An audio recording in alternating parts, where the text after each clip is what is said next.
Might be on the post.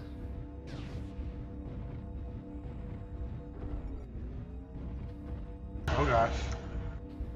Oh, it's happening. Prepare thyselves.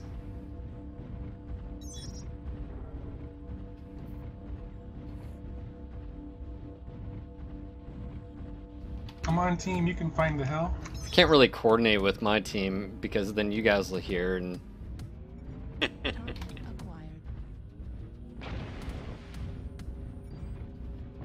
worry, Phil. We won't tell anyone. Yeah. At all, right? Yeah, we'll go with that.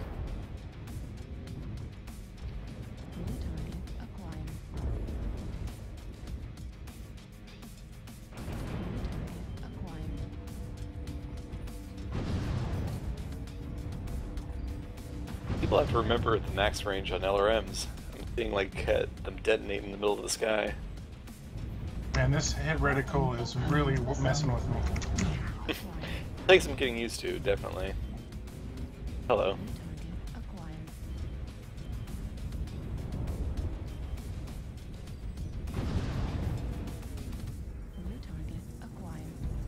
Check for a UAV. You're clear.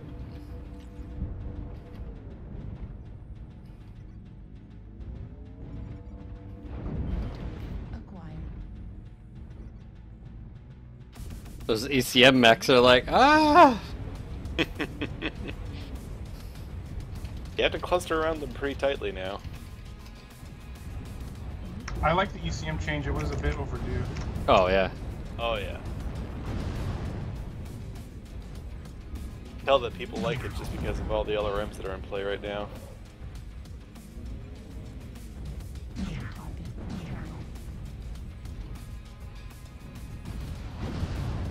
UAV above I-9. Well, that dude just ate it. Target destroyed. New target acquired. Freak Oh my boat. gosh, alarm cicada. I thought they went extinct. That's Phil. Oh, they're almost there.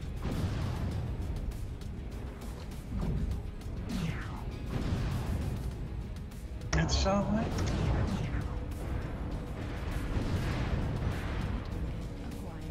You guys need to hurry up. Yeah, dude, our assaults just got here. Like a million missiles on the ass. Our assaults just got here. Yeah.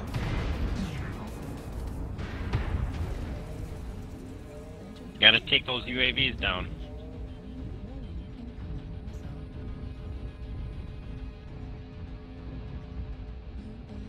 Destroyed. New target acquired.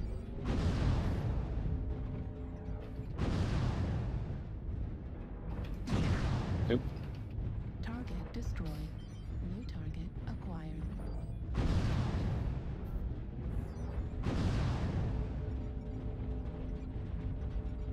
Target acquired.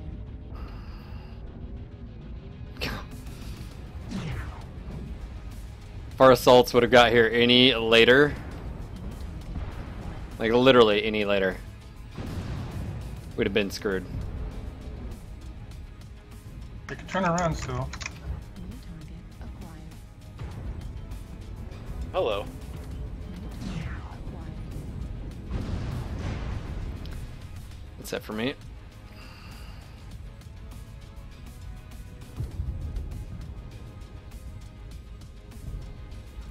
Slip and slide down the hill, yay!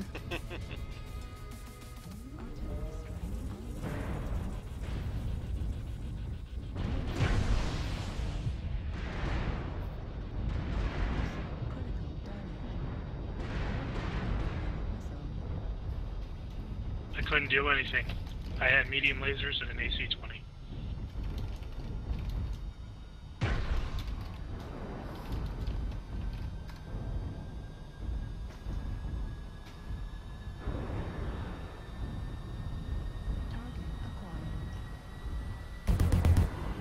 Yeah, the assault spawn just... Yeah, you had like 4 direwolves just... Dude, our guys literally got there when you guys were pushing on us, and there was no, they were at the bottom of the hill still. Critical damage. That's the spawn RNGesus right there. Do you guys not have transcoding right now in chat, Spidas?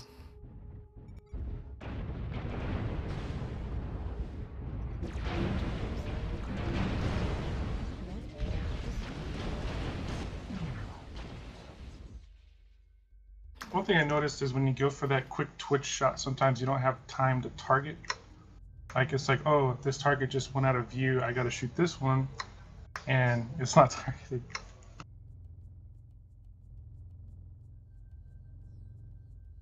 Oof. Alright, so prior to Quirks, that's sort of the mentality you have to have, almost, is prior to Quirks, what were the go-tos? Gauze PPC.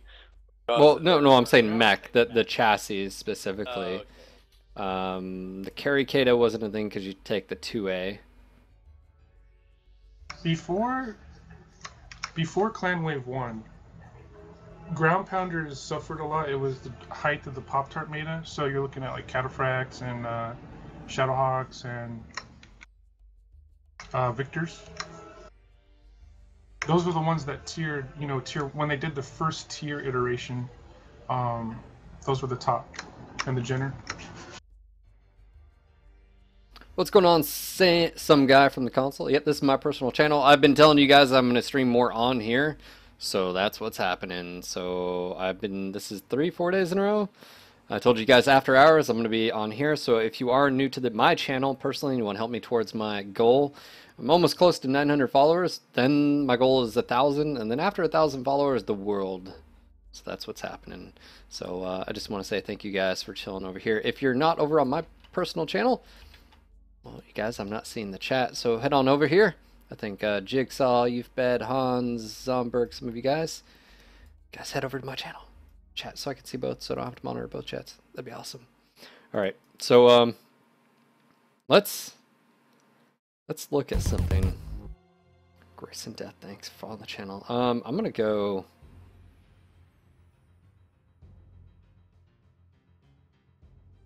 I'm wondering here. I'm gonna go. Just let me know when you drop. Yeah. 207. To me, looking at the spiral is range, especially for IS lasers, right? Range is going to be big. The sensor, yeah, I'm liking the changes I've seen so far. The whole display or not display dynamic stuff. That obviously that could be adjusted, but well, the crap follows somebody. The whack-a-mole setup. I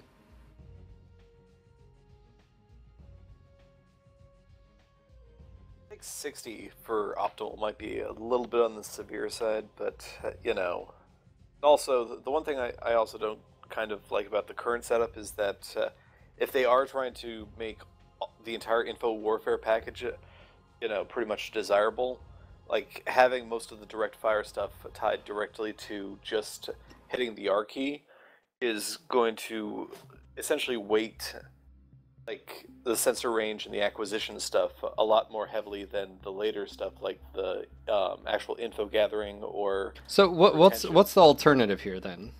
I think that's like how do you make locking onto a so let's just say PTS for example. How do you make locking on pressing R that it either dramatically affects firepower in some way, shape, or form, or that it has enough weight to where it has meaning? Because right now in production, pressing R, the only really thing that it affects weapon system-wise is LRMs and streaks. LRMs, really. So, how do you do that, and then how do you also curb the fact of, boating and stuff like that? I mean, obviously we're talking about two different things. So how do you make pressing R worth it? Gut reaction, I would say, just throwing stuff out there, like reduce it 40 instead of 60, so it's still like not completely gimped just because you're not pulling a target, especially once they start adding in other stuff like the acquisition rates and stuff like that back in. From there, I would divide up the bonuses that you get from everything, from just hitting the R key to having some of the bonus you get for hitting the R key, and then some of the bonus you get for actually getting the acquire or the information gathering. Like once you get pretty much the paper doll, so that way you kind of don't just incentivize one aspect of info warfare, but kind of spread it around to multiple different systems. I think what they did is tying direct fire damage somehow to sensors is the only way to go. I mean, well, that's why I'm asking, Spiral, is what alternatives are there? I mean, unless you're introducing, like, what if it, or it should it? I guess the question is it does pressing R mean anything except for what it is? I feel like a missing spot I've always seen in the game is the whole idea of like a stock Raven 3L or stock plus, where there just isn't really a spot for a non-combat mech. Like everything is centered around damage on target. well, and that's another fear that I've got as well, because if you basically make info warfare dependent on actually pumping damage out, then what do you do with the mechs that just are there just to give info warfare? Like, how are they going to fare when you have, like, say, the spider chassis go up against, the Arctic cheetahs and the other stuff that, currently have... Well, can you, regardless, can any of that be achieved without adding game modes or things to game modes outside of just firepower? Right? Because what you're basically talking is when an Arctic cheetah can still just out-damage a spider, then there's no point for the spider. Even without much sensor range or whatever it can bring, it doesn't really matter because it can't do anything. It can't bring the firepower level that the Arctic cheetah can. And so, ergo, the only way to really do that is to give it something else to do. But in the current game modes where it's just deathmatch, there's nothing. So, like that's not going to change, right? Until something outside is introduced. Oh, dang, we didn't sync.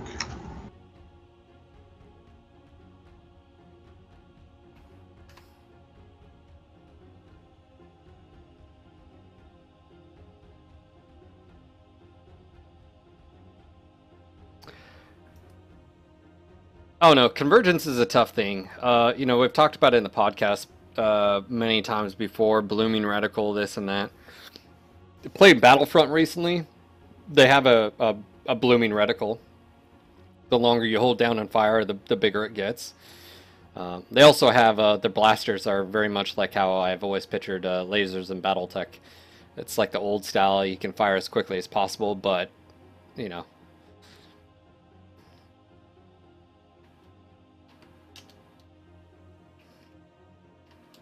The thing I'm wondering is if the assaults and heavies are going to even need an info mech at all, because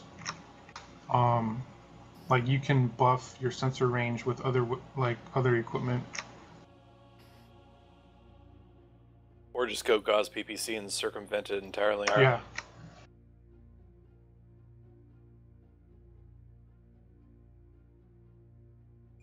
Truth be told, I think that, the reticle nerf and having, like, the damage indicator only happen when you have reticles on the target is actually a pretty significant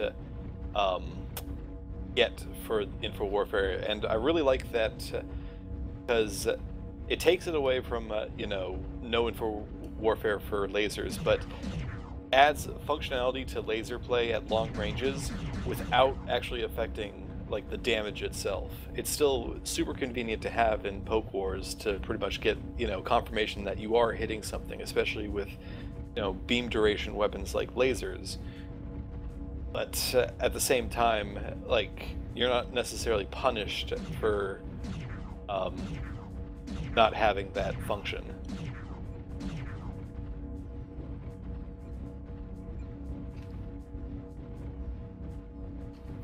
Do you think AMS is going to be considered in the waste tonnage bracket still? At the higher level, I think it would be.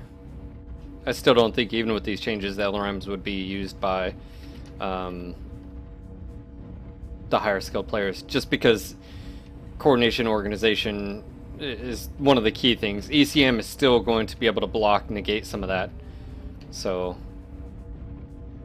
also, like, the higher skilled players also take faster mechs, and now that you know, pretty much the long range melt face from 800 meters out has kind of gotten a swift kick in the pants, gives more opportunity for them to kind of close the distance and really just brawl it out at close range, which contact Hotel 8. They're on the left side, guys. That also doesn't help the LRMs. I mean, I honestly think that LRMs, like, the changes will help, especially in, you know, lower and mid-tier play. Like, I'm having a lot of fun with even, like, the awesome with LRMs right now. But I think that the only way that you can really get LRMs to be efficient with that minimum range is if you incentivize, you know, the higher end teams to actually spread out the ball a lot more, and for that you almost need... Well, I think LRMs just have to have a mechanic change in general. I mean, they need to be skill based, but then also keep to their... Sorry, I'm just... You want them to be skill based, but also retain some of the cool... I like the indirect feature, but when they're black or white, like how they are right now, to where... Ah, shit, that was horrible. The thing I've wanted with LRMs, I almost never use them, but if there was a toggle key to switch the LRMs from volley fire to, like, shoot them straight out in front of you. Yeah, like a direct fire mode.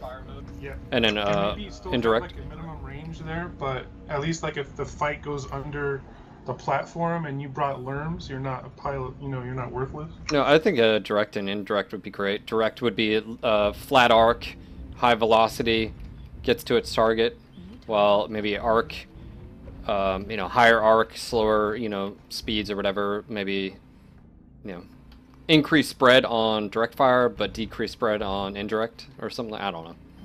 People would have, I think that'd be a really fun feature. It'd almost be like putting MRMs in the game without breaking the timeline, maybe. Well, I mean, I think that's intend to keep it like LRMs, even in a kind of direct fire mode. I do think that you're going to have at least a semi-guided function to them, just because you just need to look at SRMs, and even though they have twice the velocity speed as LRMs currently, like, hitting anything outside of 100 meters with them is a challenge unless it's a big fatty.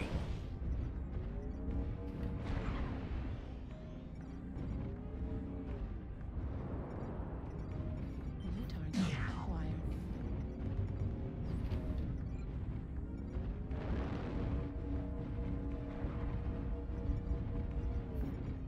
In all honesty, I would love to see a much more direct fire option being more skill-based shot like you saw in the previous games, but still maintain, like, the indirect fire. Or Delis, if you turn them into direct fire, how's that just not a long range SRM? I mean, what's wrong with that, You almost though? have to get it like to a semi-guided state, just because like you can't hit anything outside of like 100 meters reliably. I mean, would that be bad? I don't know. I mean, would it be in a better position than it is right now? Well, I mean, if you have an 180 degrees or 180 meter minimum range, like, just imagine just try hitting anything outside of 100 meters or 180 meters even with SRMs right now, and it's just really challenging with just a direct fire thing. So you have to have at least some kind of semi-guided state, like, if you intend to pretty much make you know, direct fire LRMs more skill based, but at the same time, you know, have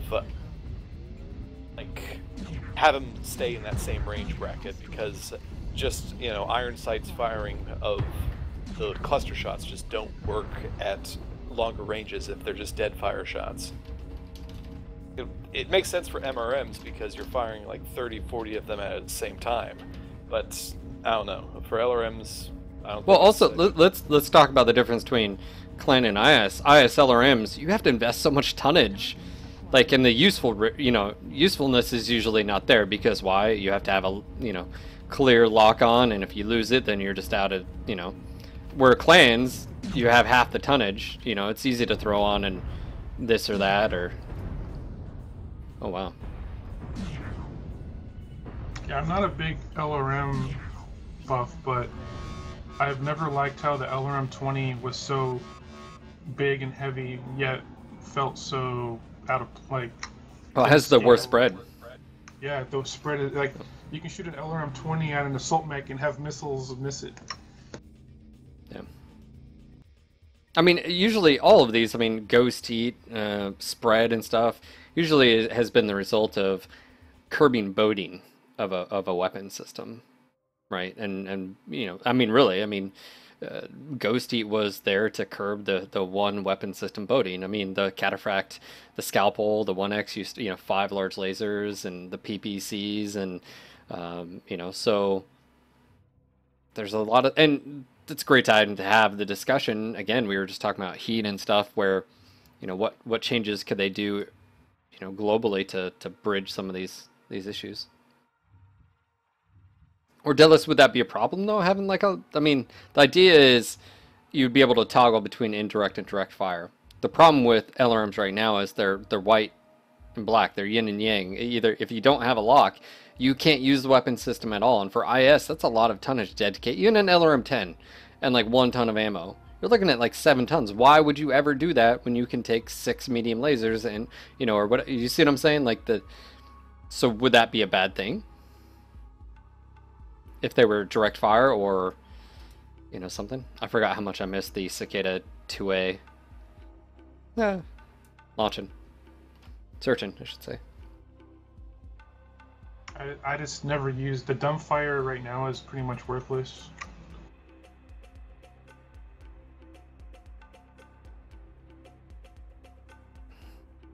I'm sure there's some guy that could say you got to kill with LRM dumbfire, but that's mostly luck, right? Yes, it is. Or it gets to shut down mech.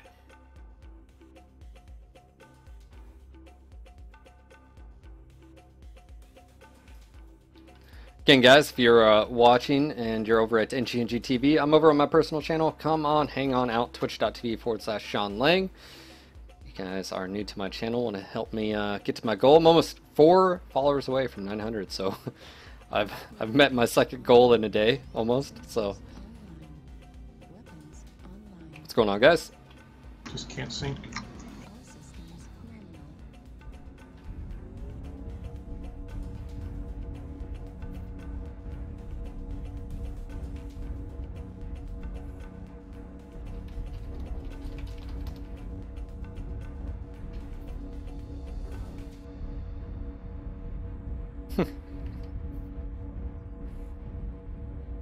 God, I forgot how fast this damn thing is.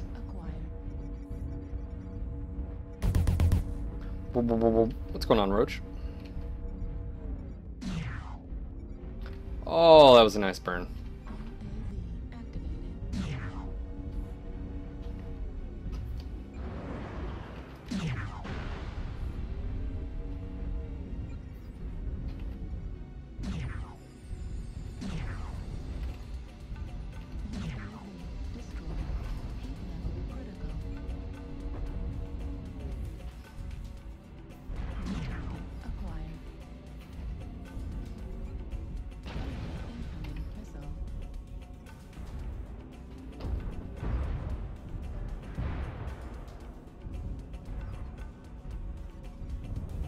Enemy UAV. Thank you, guys.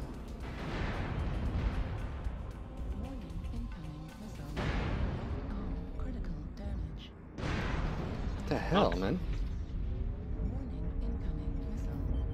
Well, Yeah, nice Phil. T6. I was getting hit by LRMs. Oh, that's why. It's UAV. They're one of my cookies. Pushing up.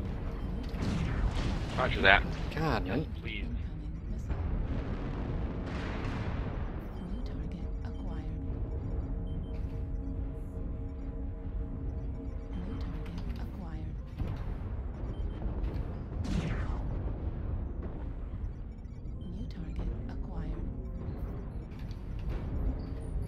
bad spot.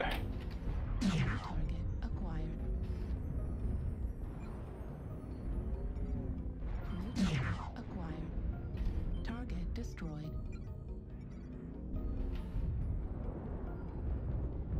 Target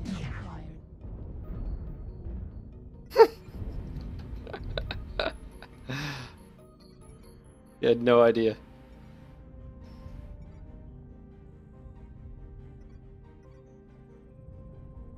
Dick's jumping dire. New target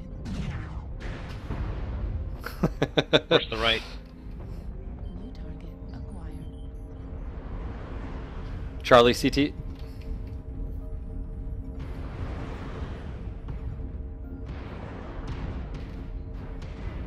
Grab isolated.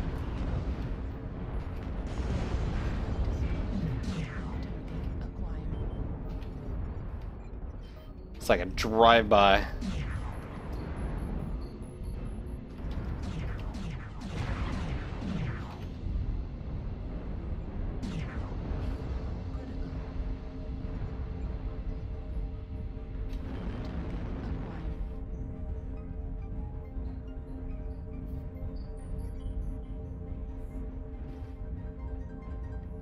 Don't chase the light.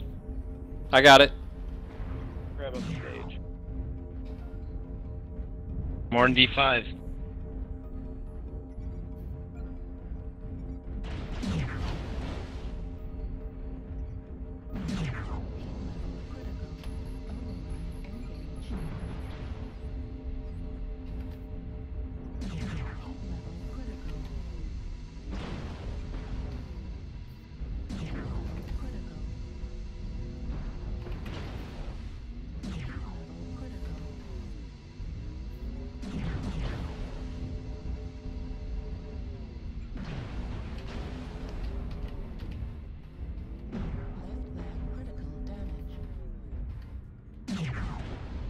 Man, that's a tough little commando.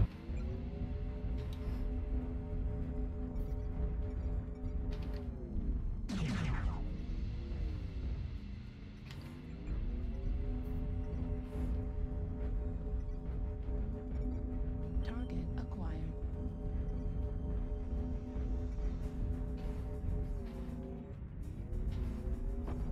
New target acquired.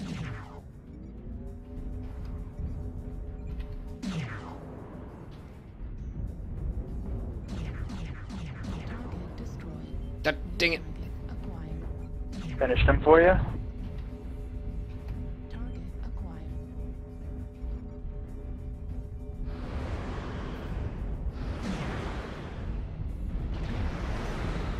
New target acquired.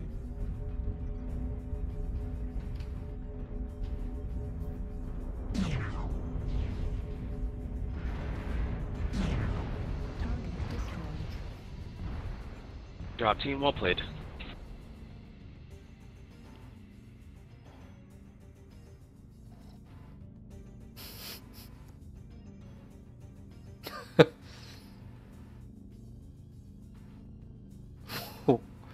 What?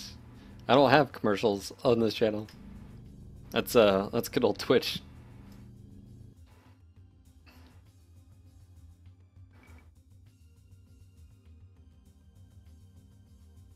So were you playing with LRMs, Phil, or did you switch back? No. I'm on my two-way. Still very lethal. Oh, yes. Let's see.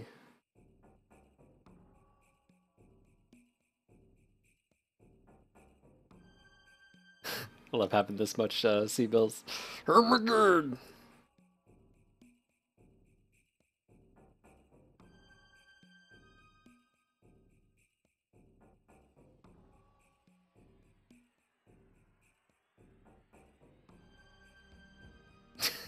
What's going on, Sub-Zero?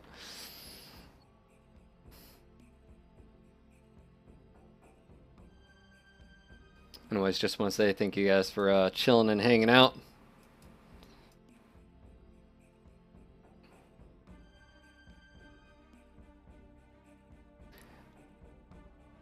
Sula, I was the one hitting you at the very beginning. I don't know if you saw that. You were crusting on that right side of the hill, and I was down below in a little, and I was just aiming up, waiting for you. You were like looking around, like, what the hell's hit me? I was like, haha, ninja. Skyrider, yeah, I've ran the Timberwolf and Laser, and I also ran the Cauldron Born with Peeps and Goss. I would say you notice a difference, but they're still damn good mechs, especially. I mean, really, what ranges do most combat happen? You know, I mean, the difference is most combat happens, I would say, relatively close. The problem is that clans can, in the current production, can do a lot more damage at extreme ranges where the IS just can't. And let alone, and they can alpha 30, 40, 50 plus alphas continuously, you know, 2, 3, 4 times. Oh, coolant flush. That's the thing, like, even with all these changes, it still doesn't change the fact that, you know, at about 500, 600 meters, the clans can still get off some pretty devastating alphas against you.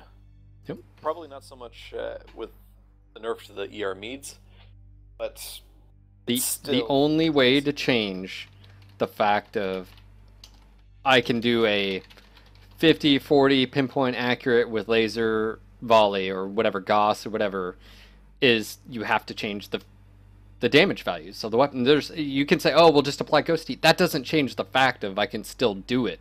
Now, it may change the fact of how many times can I do it, right? But that's one of the you know, that's a possible solution, but then you're just playing whack-a-mole. What are they going to go to next? And what mech is it on and stuff like that, so... Not just that, but also, you know, it also inadvertently hurts mechs that aren't necessarily using that combination. Yep.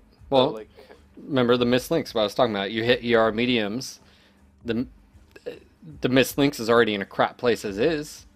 You know, now it's even crappier. So again, it sort of goes back to, well, then what does the spider or mislinks do? When information warfare, it just can't, you know, it won't ever do, so... Yeah, and... Do you do it for the time being and say, hey, we'll just introduce these other stuff down the road? I guess. That's one of the main reasons why I'm not still sold on this extra damage for locks, because eventually when they do kind of push this, there's going to be some mechs that are good in both firepower and infotech, and all of a sudden those, you know, essentially get a boost, whereas like the mechs that revolve solely around infotech, because there's just no way in hell they can keep up with firepower, like they're still left in the dark with nothing to do. So what's going on, guys? The main problem with the mislinks is just translating it from the technical readout line by line. I don't think there's anything wrong with the mislinks. I just think there's something wrong with the inherent. Really what matters is firepower in a deathmatch game. There's nothing for these. There's nothing for the Locust 1v to do. There's nothing for a Spider 5k to do. It's never going to... It's one thing like if there was only a handful of mechs, right? But there's not. I mean, you have 35 tonners and 30 tonners that just... You can compete against assaults. Those mechs can't do that. So they have to have another outlet. There is no other outlet right now. So there's nothing wrong with just the translation or whatever. It's just the fact of they have nothing else to do. And when all what matters right now is I shoot you, you shoot me, I kill you, or you kill me. There's no other... There's nothing. So until that changes...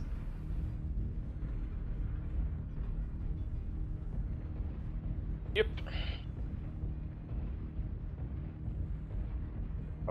Right to that.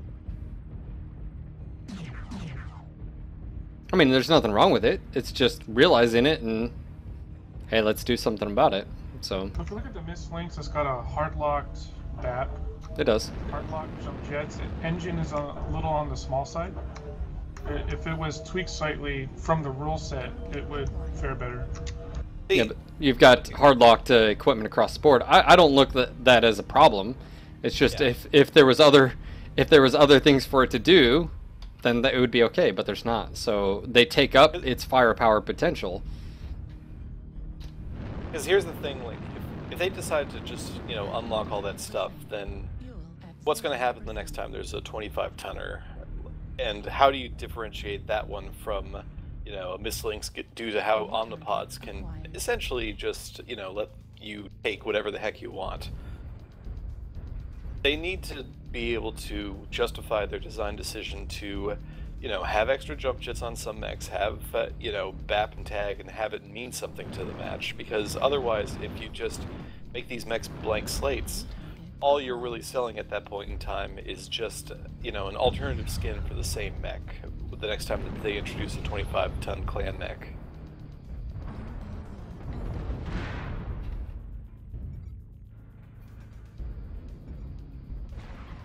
New target acquired. UAV destroyed. New target acquired. We got assaults in the open here in C3. We need your help, guys. Friendly assaults. New target acquired. Roger that. New target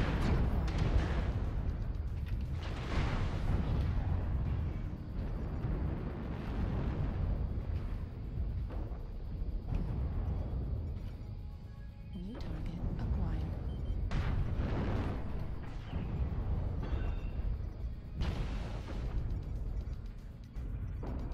New target acquired. New target acquired.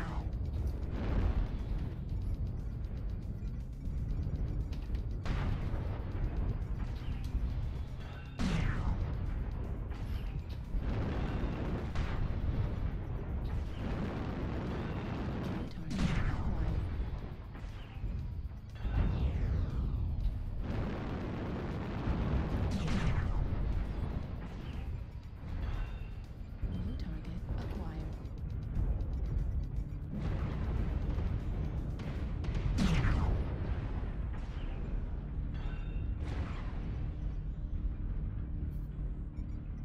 Target acquired.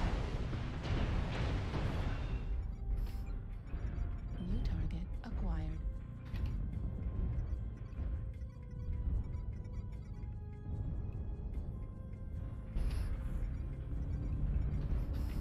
New target acquired.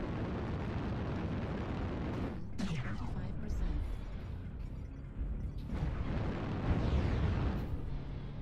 New target acquired.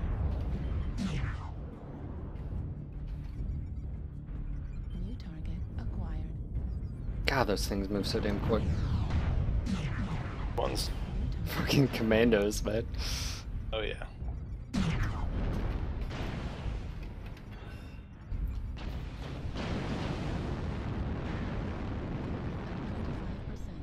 Fuel at 0%. Oop. Pay attention where the hell I'm going.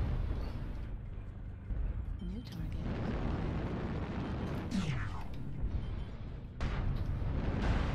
Critical damage. Target destroyed. Took damage when I didn't need to. Ouch. New target acquired. Yeah, having the sensor rings, I think, is going to be quite nice once we actually see that.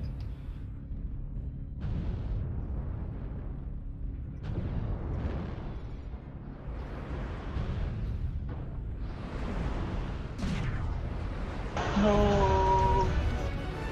Ba-na-na-na. New target acquired. Breaking news. Get some.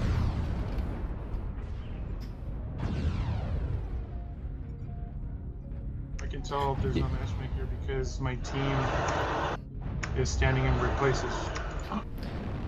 Yeah, Hans, apparently in your mini map, like it being able to see circle in the mini map. Yeah, that's what I'm talking about. Apparently that was supposed to be in, but didn't make it or something like that. So you can actually see overlapping sensors or where your sensor or arc or whatever.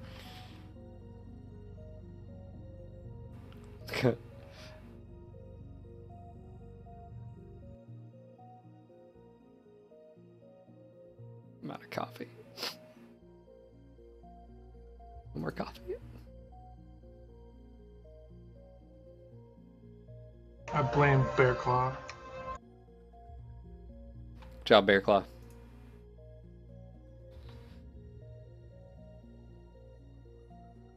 Thank you guys for the retweets.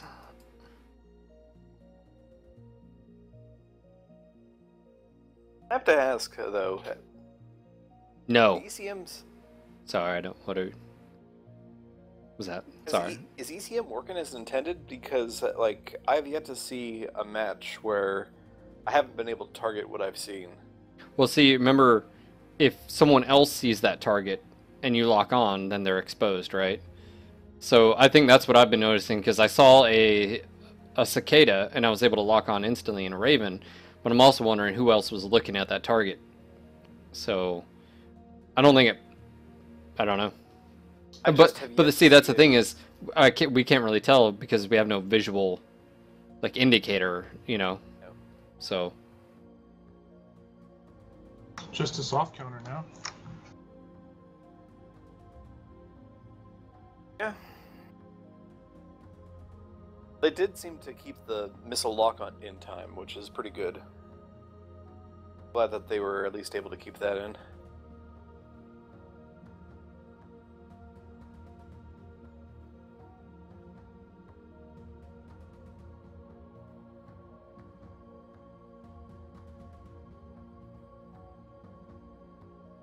If your wing is purple longer than 4 hours, you have to see a mech mechanic.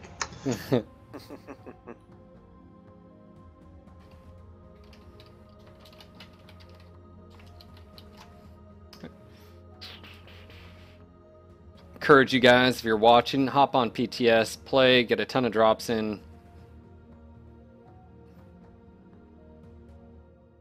Let me see, I think Solitude wants to join. Hey, what's up, guys? How much? How are you? We're just dropping random solo because it makes Matchmaker's life a little bit easier.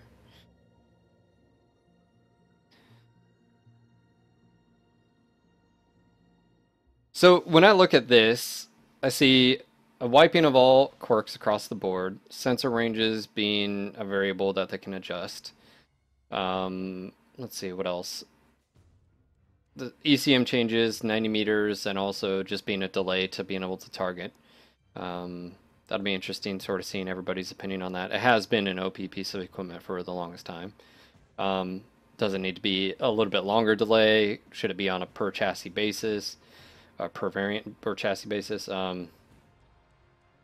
Let's see. The laser changes, the nerf to the clan lasers, the max range. What about the lock-on effect and stuff like this? There's multiple things to be looking at in this entire thing, but one thing I like is that they're going back to like the fundamental. Let's fix, you know, the imbalances between the clan double heat sinks, or what about you know, just the balance in general between ice and clad, because all quirks do is just if you have to bridge IS max by massive 20, 30, 40% quirks, why not just hit some of the clan systems in that regard and bring them a little bit closer? That way you don't have to throw massive amounts of quirks. I don't know. I do like what they did with the laser changes. Like, it still allows the clans to retain their flavor while still kind of bringing them into the line with the IS weapons, just at extreme ranges.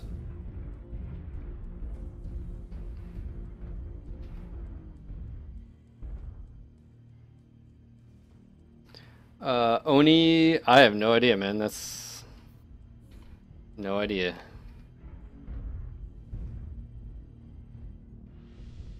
Going in.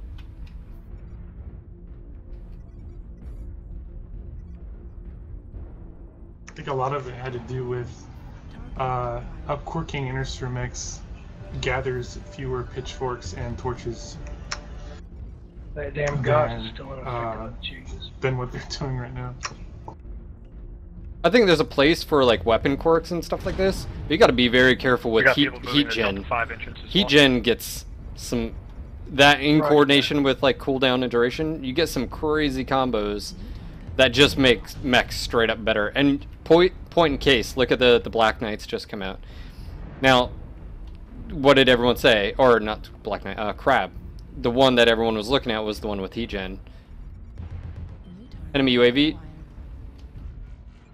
acquired. F6. I've got no line of sight on it. Moving towards. But also, how do you distinguish between variants that may be very similar without weapon quirks? UAV down. You know, not just movement and structures or other stuff, other type of protection stuff you can do, you know, more HP for equipment or, you know, less critical chance or... Multiple contacts at Echo 7. Is it safe to assume the quirks are going to come back just milder? Yeah, I think So that's... rusty at pop I think this is just stages. Like this PTS, then we're going to see another PTS 3, I'm assuming. I think that's what Paul said earlier today. What the hell did... Said that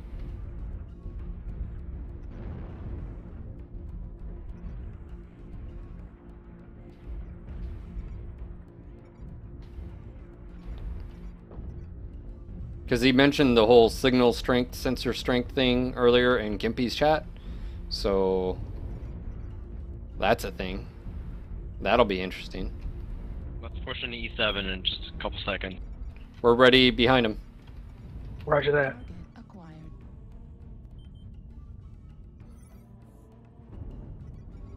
Okay, they're facing towards Foxtrot 7. You guys can push out. Don't pull back. Commit. We're engaged.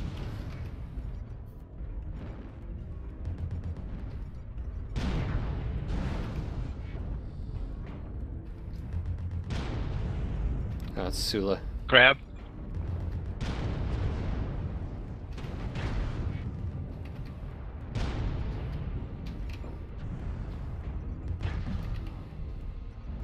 Ooh. New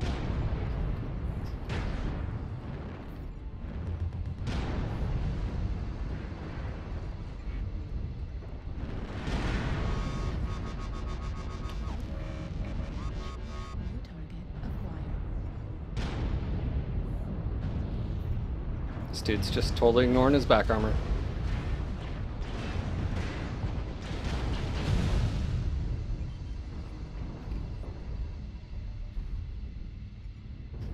Movie up. New target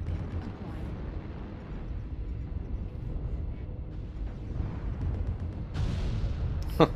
UAV above. Acquired.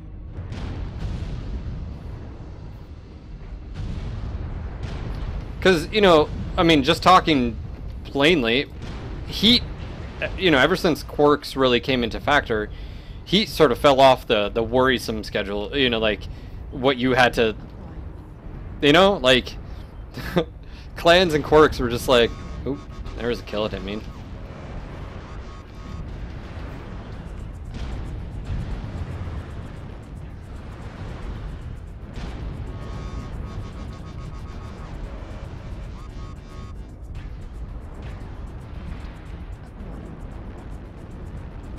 Does anyone else find this new geometry change hit marker useless?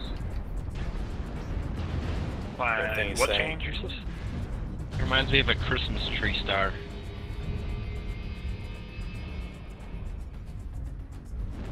acquired.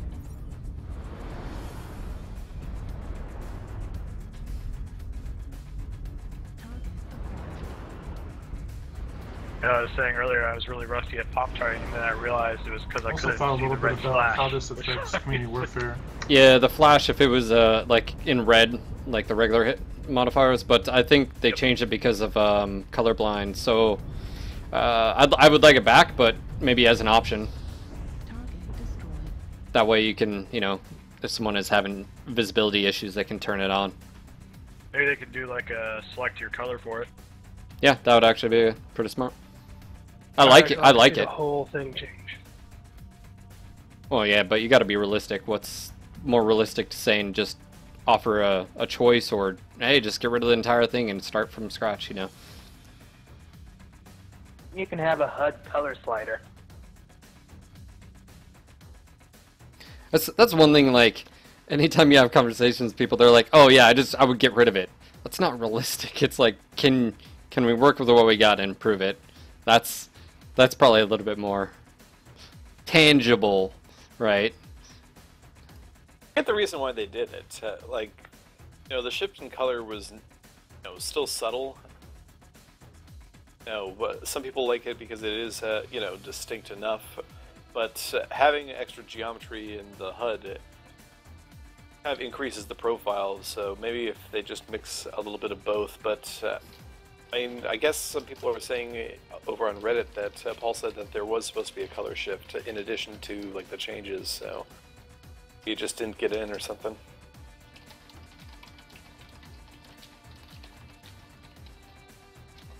Could I get an invite? I was just in testing rounds. No, we're just doing solo drops. Oh, okay. I see. We keep landing each other's matches, so I mean it's not anything crazy. I don't think there's many people on. Seismic.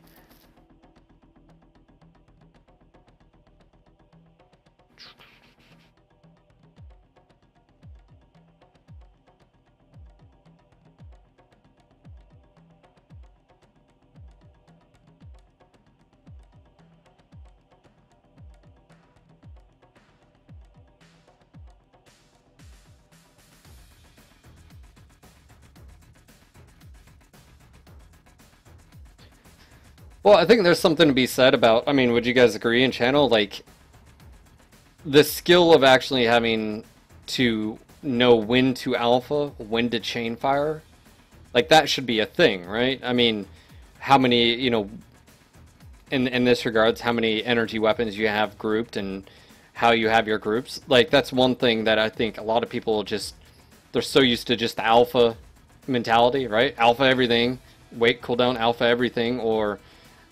Like, I feel like that's been, like, almost a power creep in itself, right? That's been occurring since the clans, and even sort of before, like, some mechs were sort of better at it than others, obviously, for IS side, but I just feel like that's been sort of lost in the grand scheme of things when you're able to just put out so much damage and so much alpha over and over and over again, and you even have modules that exacerbate the issue. Coolant flush. I've been a huge...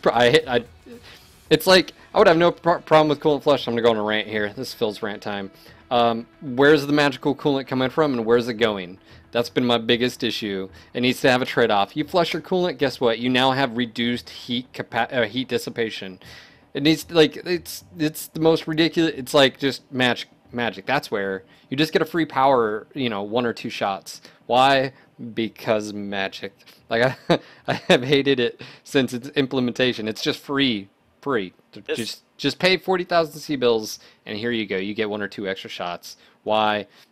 Rah. And someone's like, don't even bring up the coolant pods. It's not coolant pods. Coolant pods were the thing, I'd have no problem, because it'd take up tonnage and crit space. This is not that. It's just free alpha, and can be a pretty big, you know, game changer in the grand scheme of things. But I'm launching, guys, searching. All right, rant over. This from the guy who wants to just kind of brush off the laser changes as pretty much, oh, it's just for the game. It's for the fun of the game. What, me? No, I said if you can justify it however you want. If the end goal, if it achieves what it's meant to do. You can spin it like laser lenses. I mean, why do lasers have an optimal and a max anyways? Why? Like, why is 100, you know, 100 assault heavy autocan AC-20 only have 270 meters? You know, like, it's because we're playing a game.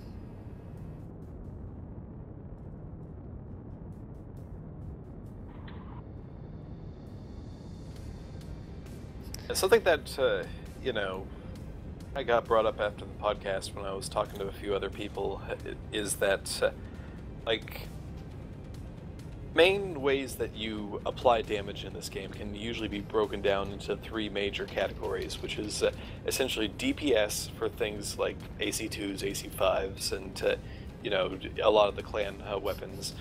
Like sandblasting for things like LRMs, SRMs, and LBXs. And then just raw pinpoint alpha.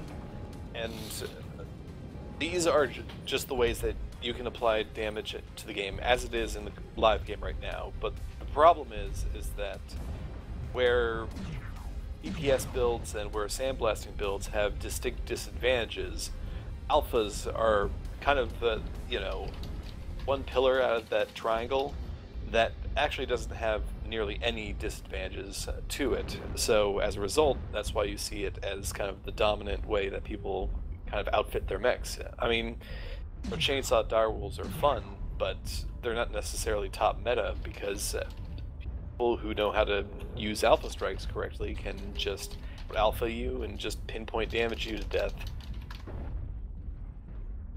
So, well, it's like, no the idea of pinpoint versus disconnect DPS bad versus enough. volley versus alpha versus indirect direct. You have all these. One usually dominates right now. It's direct, you know, high alpha pinpoint. You know what's funny? That is on this PTS with the no weapon quirks. People are still taking a wide variety of mechs. I will say this about weapon quirks. It did open the door to a lot of, even like the Hugin. No one took the Hugin. Like, no one. I saw the Oxide too. Some of these mechs no one ever took before the quirks because they just totally inferior. You know, so it is sort of cool still seeing some of them.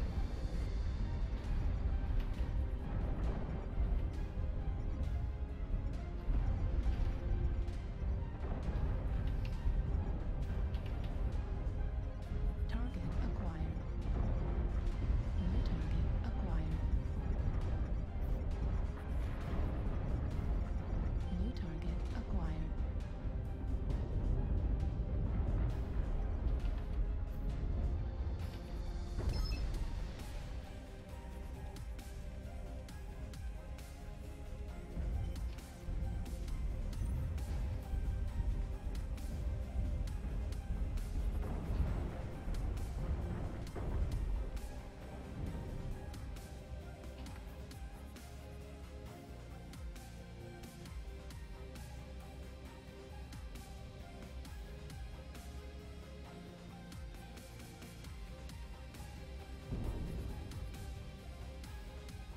Did a dropship just come down? I just saw a dropship come down. Echo. What? Target acquired. Oh shit. Target acquired. New target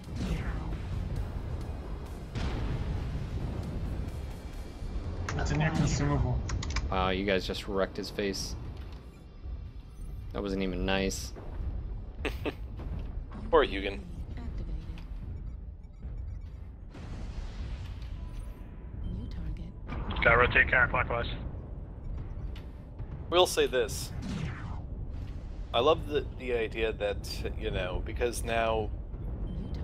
Oh, mechs they're don't coming from the have back. like that universal sensor range, you can kind of go for those wide flanks without being spotted. Acquired. At least, unless you get unlucky and get a light or something. Uh-oh. New target. They're all in Golf 8, every single one. Roger.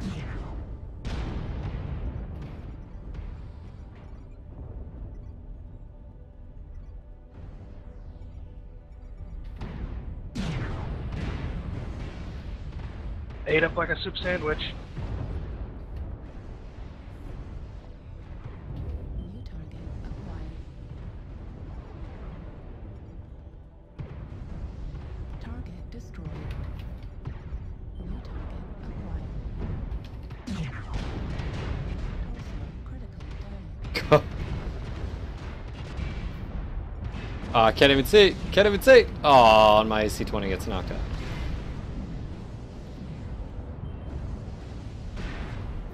They're behind you. Also critical damage. New target acquired. They're still behind you. I think they know that. That Oh, I'm talking now.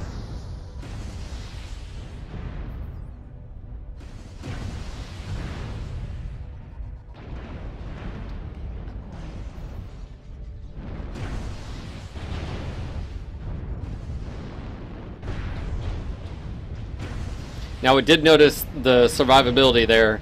My right torso being a lot squishier. So I did notice that for the lack of quirks on the Hunchback 4G. Oh, Raven has about to fire.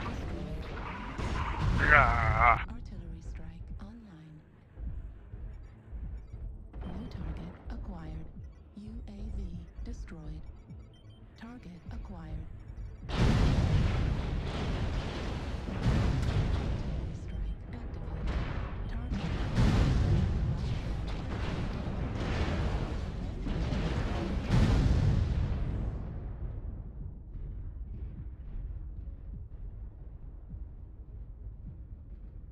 Oh no, it's a disco. Oh yeah, we had disco.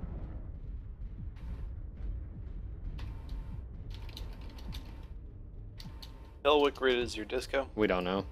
Can't see him. Hey, Sean, have you ever heard any Was that good a new news thing? You for can't see your disconnected Case teammates and anymore? XL for Innistrad? Sorry. Repeat. Case and XL for Innistrad? I don't know. I mean, that's a holdover from tabletop for But apparently campaign play. being Like dead even gives in you tabletop, missions as far as in standard play, goes. it would destroy the mech, but it would save the center torso for the engine. So it kind of allowed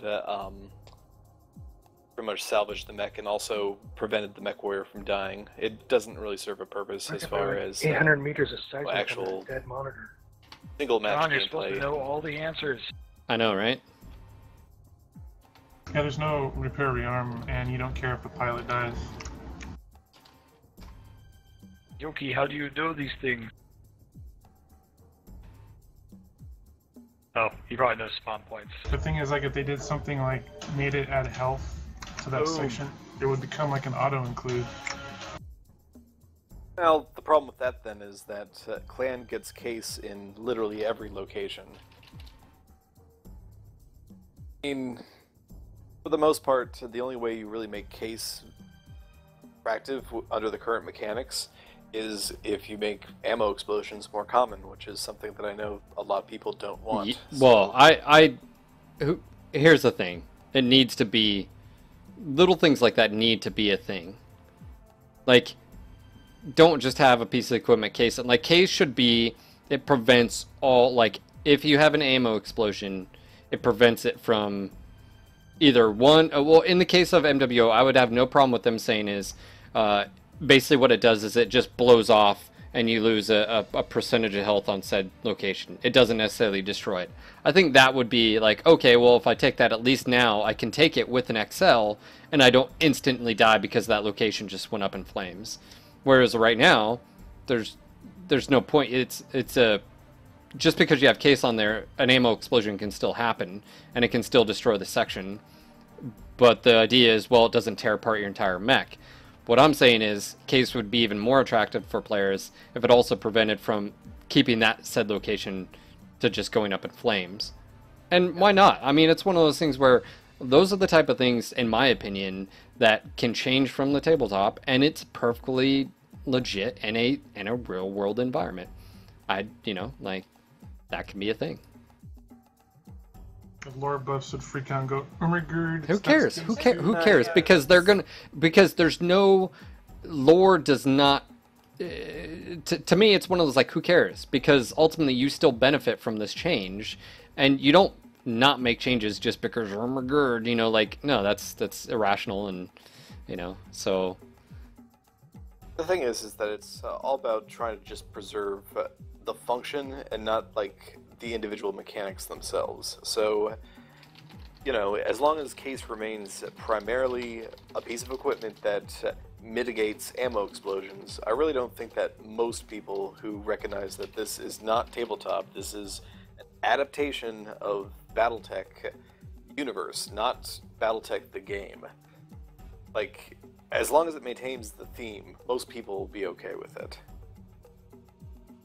I want to take The this. clan case synergizes with the clan XL. So I just think that's one little area Innersphere could use a little tweak. Right? Like, and that's what I was saying, is like, if it prevented that section, the entire section from going up. Hans asks, would you be okay with having a rule that ammo can only be going in the arms and legs? No, and this is why. It's because then you're you're messing with one of the, and I know I just said change the rules, but I guess what I'm getting at is then you're really limiting mechs on their crit space, which IS mechs already have a problem. I know it's absurd to put ammo in your legs, but guess this is why I also agree that ammo explosions need to be a thing, Spiral. Like, if that's one of the things. If you put ammo in your leg and you don't put case, I feel like if that ammo goes off, you know, like, you can die. And that should be the trade-off. But right now, even if you put case on it, it still doesn't prevent said location from going up. And I think that would be a cool alternative. And then on top of that, who remembers back in the day, you knew you're about to be screwed.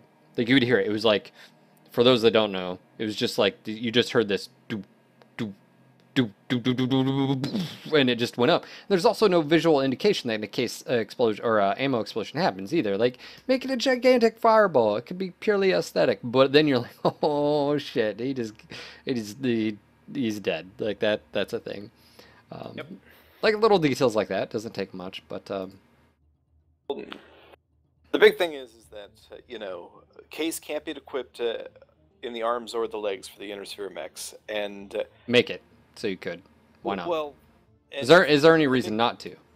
No, the big thing is that it's 0.5 tons as a piece of equipment, and reality of it is that ammo explosions have, I think, like a 9 or 10% chance of happening only when they get crit out, and usually people put them in the legs so they get tons of free crit padding. Like, see a youth bad? It needs to be more common in order to justify the tonnage investment. Well, and that's what I'm saying is if you put it on a mech, it justifies. It'll actually protect that said location from being destroyed if an ammo goes up in flames. I think that would be. No, it's a good idea, and I honestly don't mind it. It's launching. Just that I just think that you know, most people are just going to be ho hum about it. Well, because but it doesn't matter. It doesn't matter because they still bent, and that's what I'm saying is ho hum about what? That they're adding the ability that it actually saved your ass. What's to be negative about? And it justifies the fact of you're putting 0.5 tons or even more if you put more than one on a mech. What's to be mad about it? It adds utility to it. It comes down to the frequency of it happening. People put it in legs because you get free crit padding with all the actuators that don't. Well, yeah, do anything to the but game. that's what I'm saying is you increase the chance. That's what I'm saying. This goes hand in hand with an increase of ammo explosions is possible, and even on clan side, like I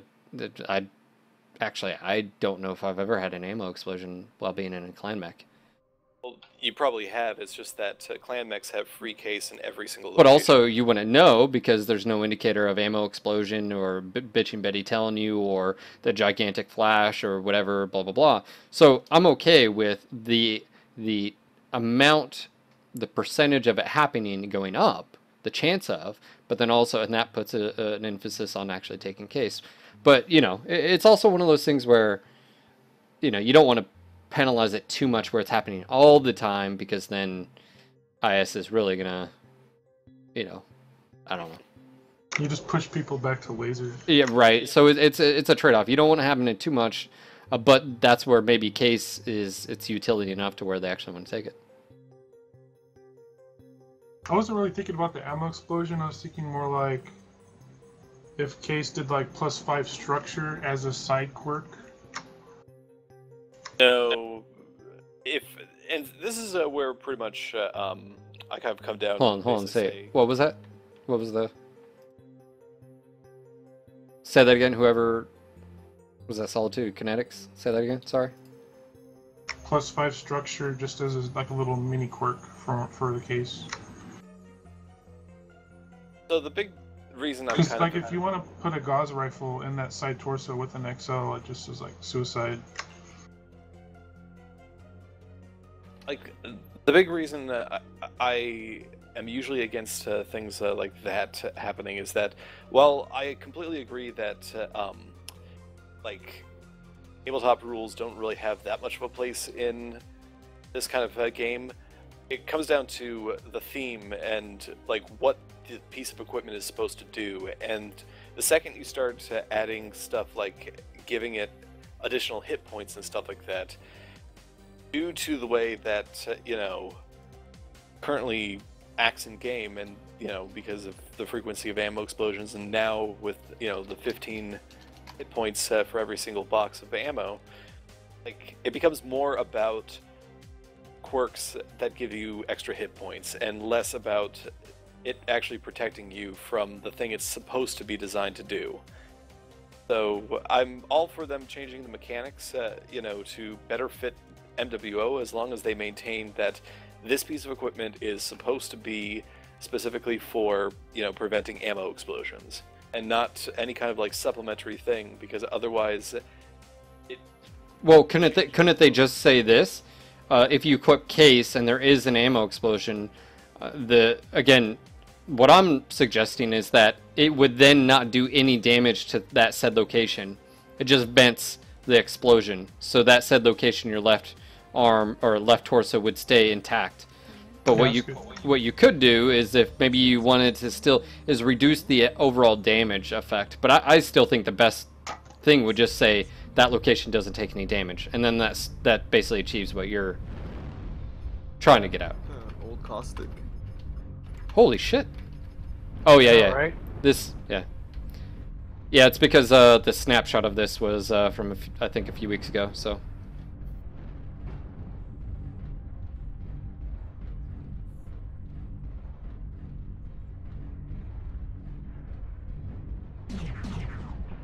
This is where you get into build versionings. Left side being pushed.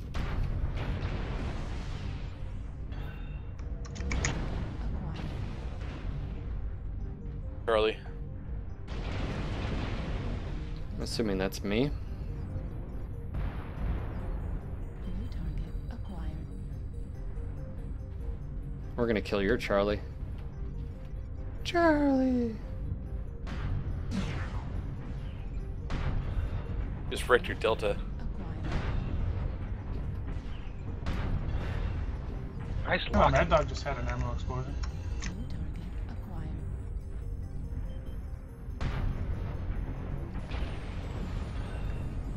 Out of one fire into the next. God I dang it. didn't mean to start like a big ol' 5-minute case discussion though, I'm sorry. There's nothing to apologize for. No, it's fine. That's what we're here for. To talk. We talk a lot. Literally. We have a podcast of it.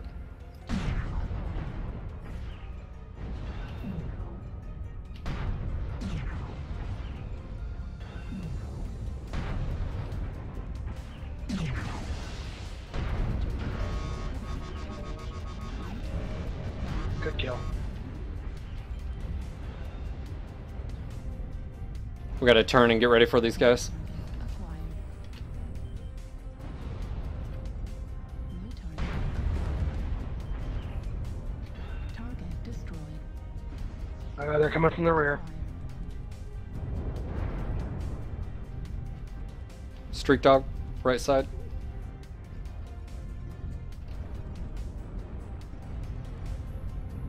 New target Punching Charlie 4. activated. New target acquired. UAV. We got NASCAR hard over here. New target acquired. I'm on Echo. Or... Dang it. New target acquired. Altitude got me. New target acquired. Oh, what the hell Those happened? We were dens. doing so good. Good focus going for Foxtrot. New target acquired. You took the bait. You were firing at me. You should have been firing at them. It's alright. Warhawk? Bravo, bravo. No. I was just kidding. I have no idea. Oh, I almost walked right into that. Ah, shit. Sorry, Solitude. Just shot between your legs. Destroyed. Gonna go plant a UAV. Acquired.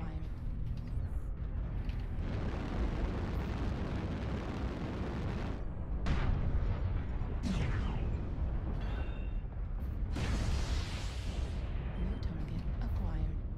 Here comes Hotel. Heading Foxtrot. How did that feel? No. Get some. Changing to India. AC-10's the most underrated weapon. Is. New target acquired.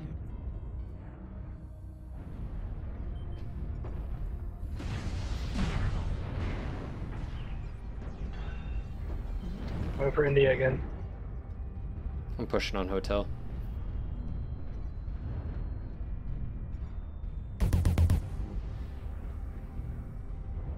Commando Juliet. Target destroyed. Target acquired. Oh, it's the little guys.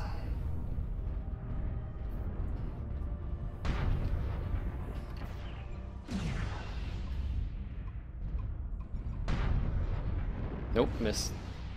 New target acquired. Oh, there's that streak dog. I'll go for him, Solitude. Let me poke up. No, cookie. Acquired. I can tell there's a cicada like acceleration quirk missing that I'm used to having.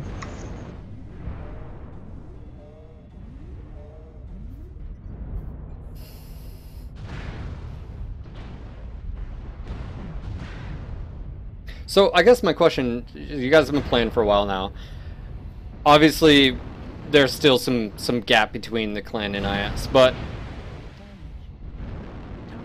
we've got a 12-8 match that's happening, and I'm just looking at the roster. I recognize a lot of people here. I feel like it's a little, I don't know. I think there's not these extremes, right? You don't have the extreme weapon quirks on the IS max, but then the performance maybe a little bit has been dropped down for clans. Maybe a little bit. I don't know. You said it before.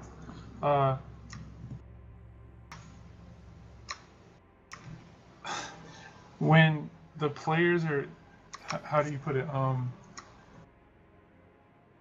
If the skill is equal on both sides, that's when the tech-based problems creep up the most. When it's just random people, Yeah.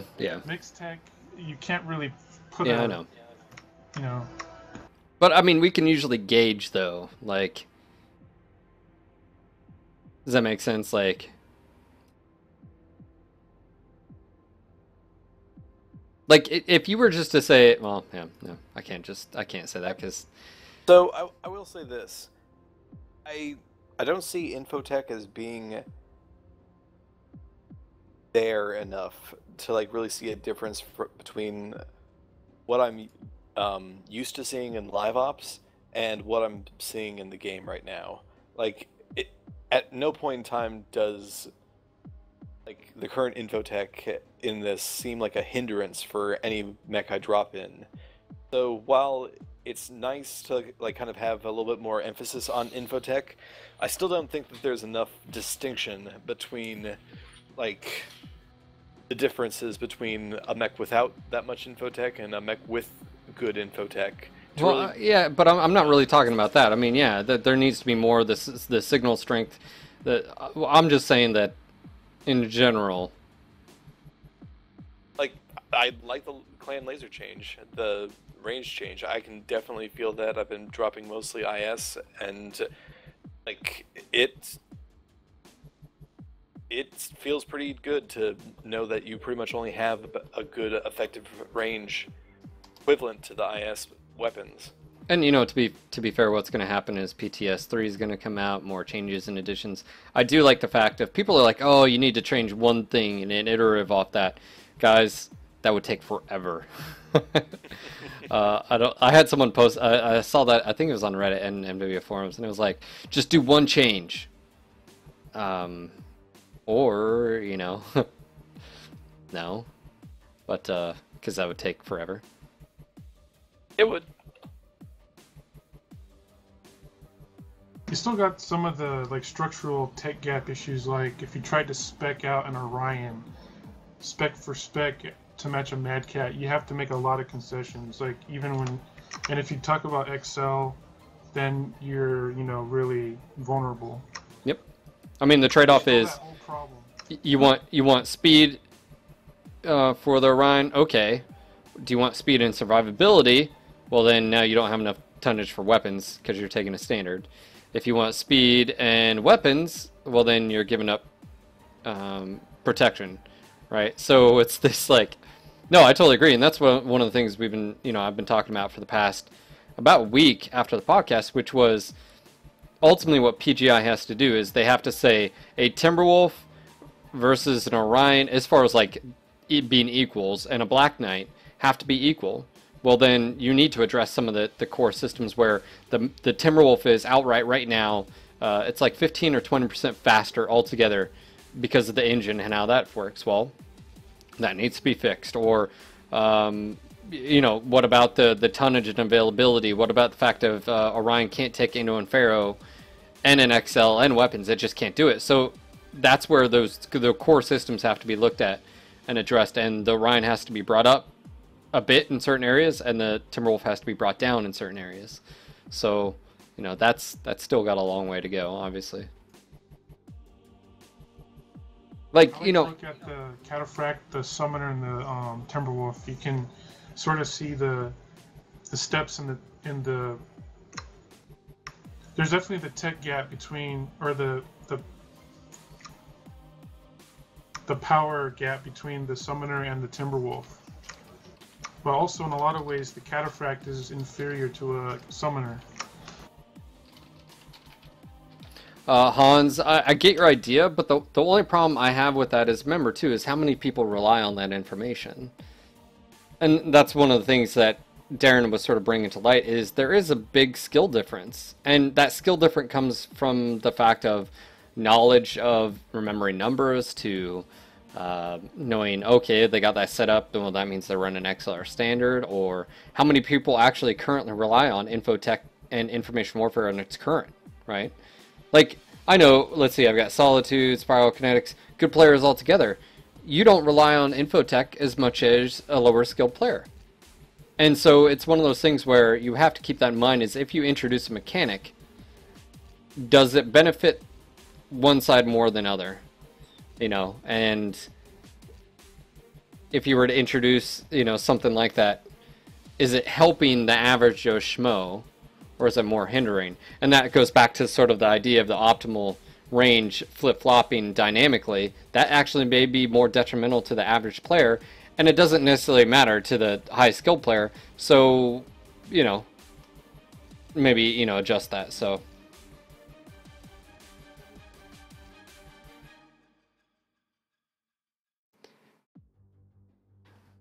Let's see, who else is streaming out there? We don't have many It's hard to people write streaming. 2 prescriptions for the whole game. Like, if you look at the AC2, back when it was 4 DPS, it probably was, you're probably seeing some AC2 massacres down in the lower skill brackets, but hardly viable in higher games. Same thing with the LRMs. I don't know, man. LRMs, you'll have these, low-tier LRM massacres. I don't think AC2s, back when they had the higher fire rate, were actually bad, even at the higher level, and just pug play. They weren't bad, but they were really damage farmy, but they were still okay. Well, the problem with that, it comes back around to just the fact that, again, there's DPS, scattershots, volley, and alpha pinpoint, and there's one type of damage that rules them all, which is pretty much high pinpoint. And that's what I'm saying, is like the AC2 has always been trying to compete against AC5 for tonnage and useful and damage, and the AC5 just, especially right now, since they normalized the AC2, there's no place for the AC2. So, even if you went back to a higher DPS but you kept the heat, so it's still a trade-off, that's fine. But then you're back to the whole, it's just a numbers damage game, and the AC2 doesn't do anything different.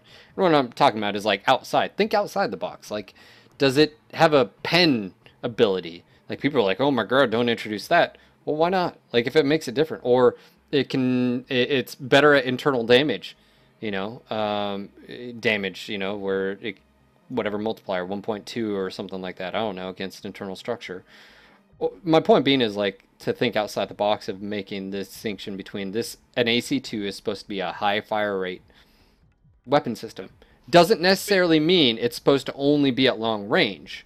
It's the fact of it's supposed to be a high fire rate. If you looked at them, high, you know, in that regard, you know, so it works at. The idea though is that it's better at long range because you can use cover and concealment. You know, because you have to fire so many rounds and whatnot. I don't know. Those are the type of discussions, but. Well, I mean, when you compare it to the AC5, the big thing is that the AC5 is just so much better sustainable. So even if you were basically to say that the AC2 is the raw DPS machine, the fact that it is equal heat to the AC5 despite being half the damage and a lot higher fire rate, those things cook your mech so fast that, you know, I honestly just think if you have the heat, that alone will, you know, make a difference. Just make it the sustained firepower autocannon, because right now regular AC5s they have okay, yes, but not really, and AC or UAC 5s are kind of unreliable as far as their DPS goes. So the AC2, I think, can still kind of fill that niche as very good, sustainable DPS with low heat to it. It just has to be kind of designed for that, because right now that the heat is just way too restrictive for what it is. Well, and if it's meant for some of the medium mechs really to be able to take more than one, then the heat is an issue. And that's where I'm saying is if you don't want heat to be an issue, I just look at the weapon system and say, what can it do different? Can it be more of a, you know, whatever you want to spin it, like it's a higher fire rate, and it uses like sabot rounds, so it pens, and so it's going to do armor damage, of course, but it's also going to do internal structure at the same time because it's penning through the armor. Whereas, you know, the higher caliber, maybe they use, you know, heat rounds or whatever you want to say, but just to make it different to where it can fire a lot quicker. And remember too, we're talking about a damage over time weapon, right? Like, that's one of the issues I've always ran into, even back in the day, which was you have to land every single shot of however much ammo. So maybe even ammo could be played with as well. I mean, but there's multiple ways they could do it. Avwaz, I'm on PTS, man. For those that are watching, I am on the public test server. If one of you guys, Zoef or Hans, anybody wants to link the MWO Mercs download for the site for PTS, get people involved, I'm all for it. I am on my personal channel, and I've reached 900 followers. I want to say thank you guys so much for getting me here. It's been like a day, so I got there pretty quick. So next goal is 1,000 followers to the channel. So if you are new, my name is Phil. Welcome. We're doing public test on the PTS of the balance changes that are coming in. So, ooh, well, that's... We're just doing solo drops right now.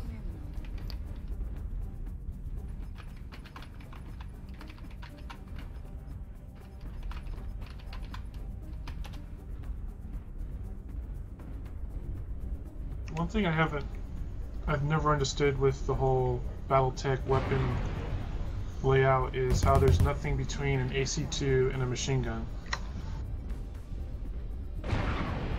Bam, got a hit. Main reason is because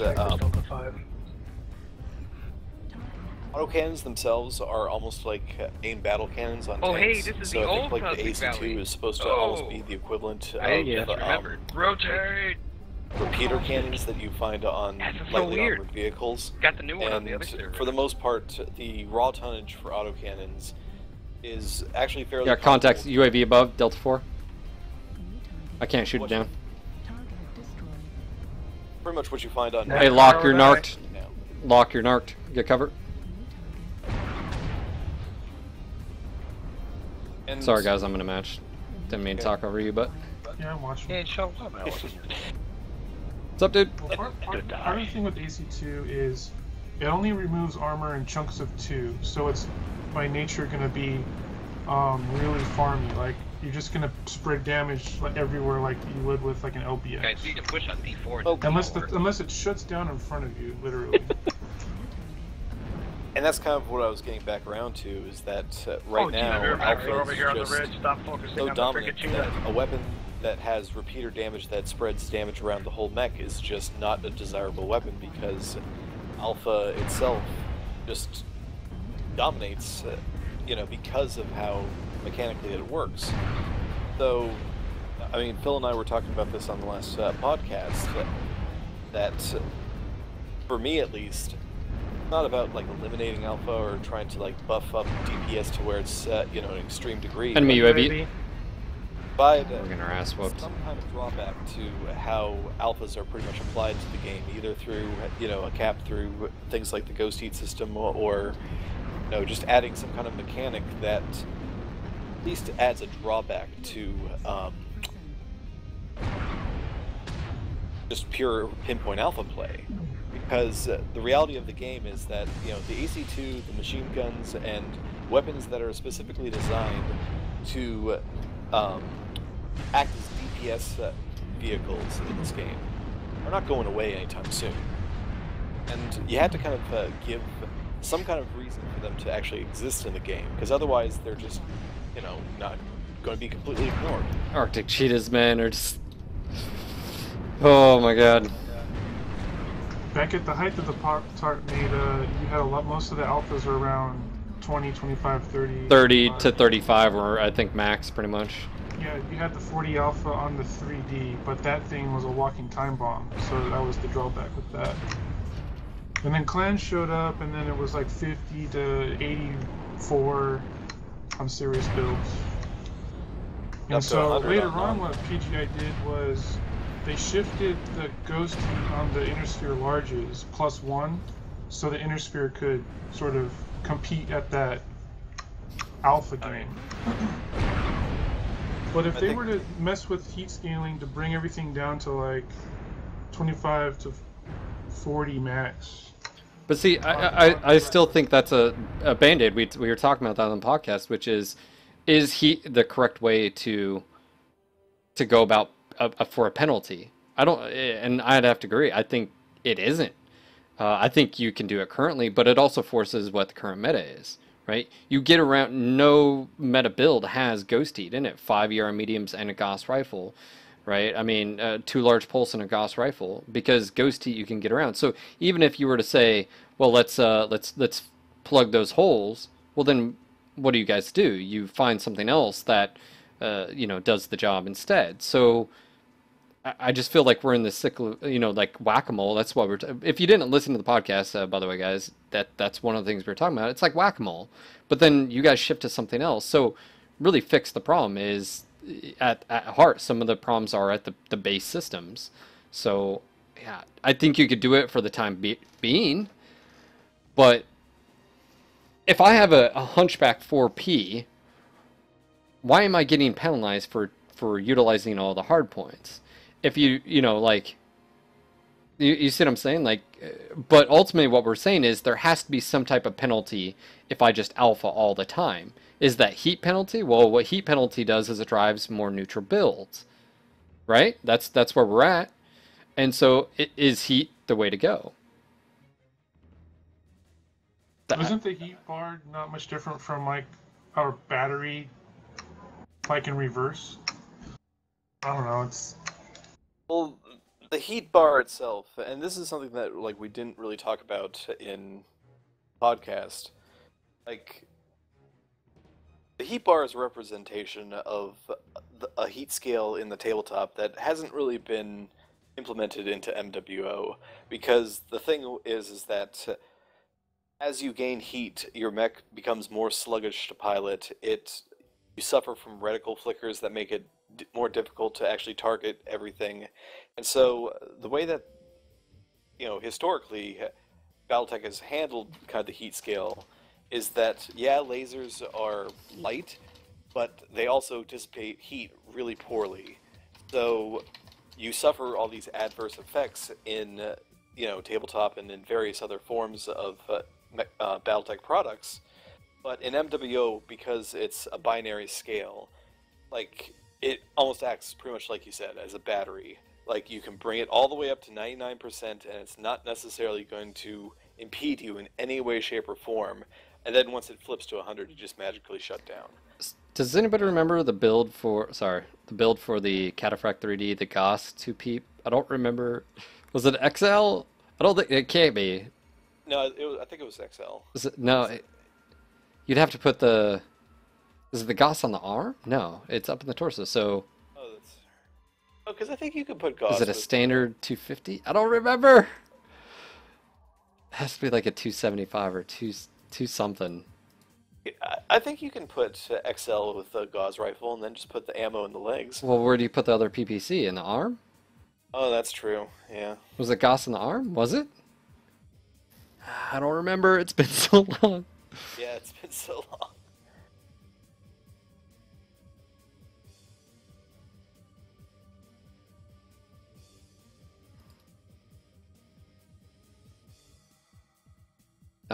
Well, I'm gonna go back to what I had before. I'm not gonna jerry rig some. All right, launching. Play now. But and that's the thing is that, like, the way that MWO handles heat scale is because it's on that binary chart. It doesn't necessarily kind of capture the theme that BattleTech had that you redline your mech, there's going to be adverse effects. Like, it doesn't necessarily have to be like tabletop, but kind of getting back to, adaptations of just general themes. I know that there is a faction of the community that essentially wants there to be kind of a heat scale system to the game to kind of curb alpha play. So if you do alphas, then, well, your mech is going to, be a lot more sluggish to pilot. You might suffer reticle flickers to pretty much, make subsequent shots a lot more inaccurate, and various other adverse effects that just don't exist in the game right now, as kind of a way to balance that out.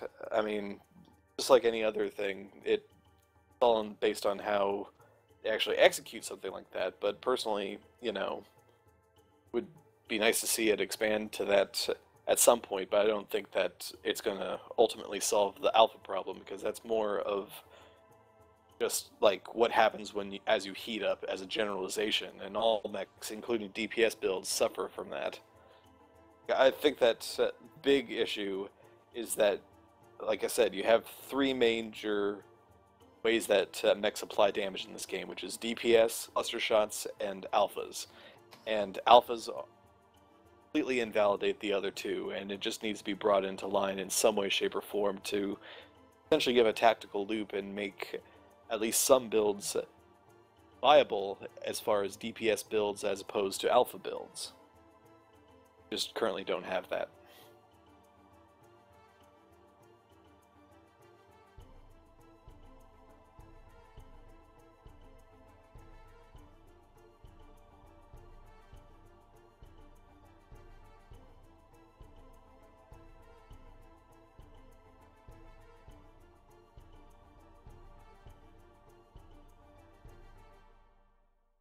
Hans, do I ever use the keyboard? No, I just use my mouse and keyboard for all of my weapon groups. I don't use anything.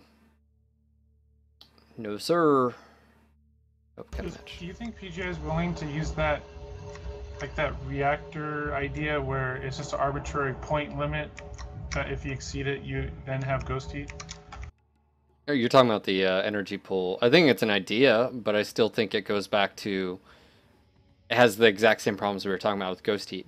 Now, I think it's better than the current Ghost Heat, because the idea of energy pool is each weapon would have a value, and you can't get around it. So you fire two large pulse and a Gauss at the same time, it would then pull energy away to power those weapon systems, and it takes some of it away from your movement and your heat systems to power them, right? I mean, that's the idea. I think it's better than what we have right now, but I still think it's still whack-a-mole, because... people are going to move to setups that don't get penalized as hard. And then what does it do? Is it basically kills build diversity in the grand total scheme of things. If your heat penalties shape, I guess maybe, unless that's okay, if it shapes how people are building mechs and ultimately it leads to how we currently have it, is that really what you want? Like I said, going back to the Hunchback 4P, should you be penalized for taking 9 medium lasers. And the question is then, how do you get penalized if you alpha all the time?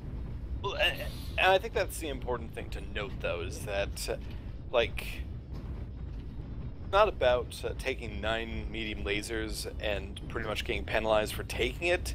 It's about firing them all at once. And you see, like, LRM builds that just load up on LRMs, and they essentially have to chain fire, and they're perfectly fine with doing that. I mean, obviously they're not competitive in any way, shape, or form right now, but the big question is, like, what do you do to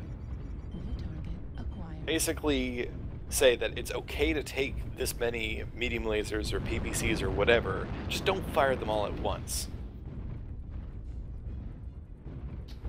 Can't tell me what to do. You're not my mom. Yeah, but that's exactly the problem, and that's why all MechWarrior games in the past have suffered from this.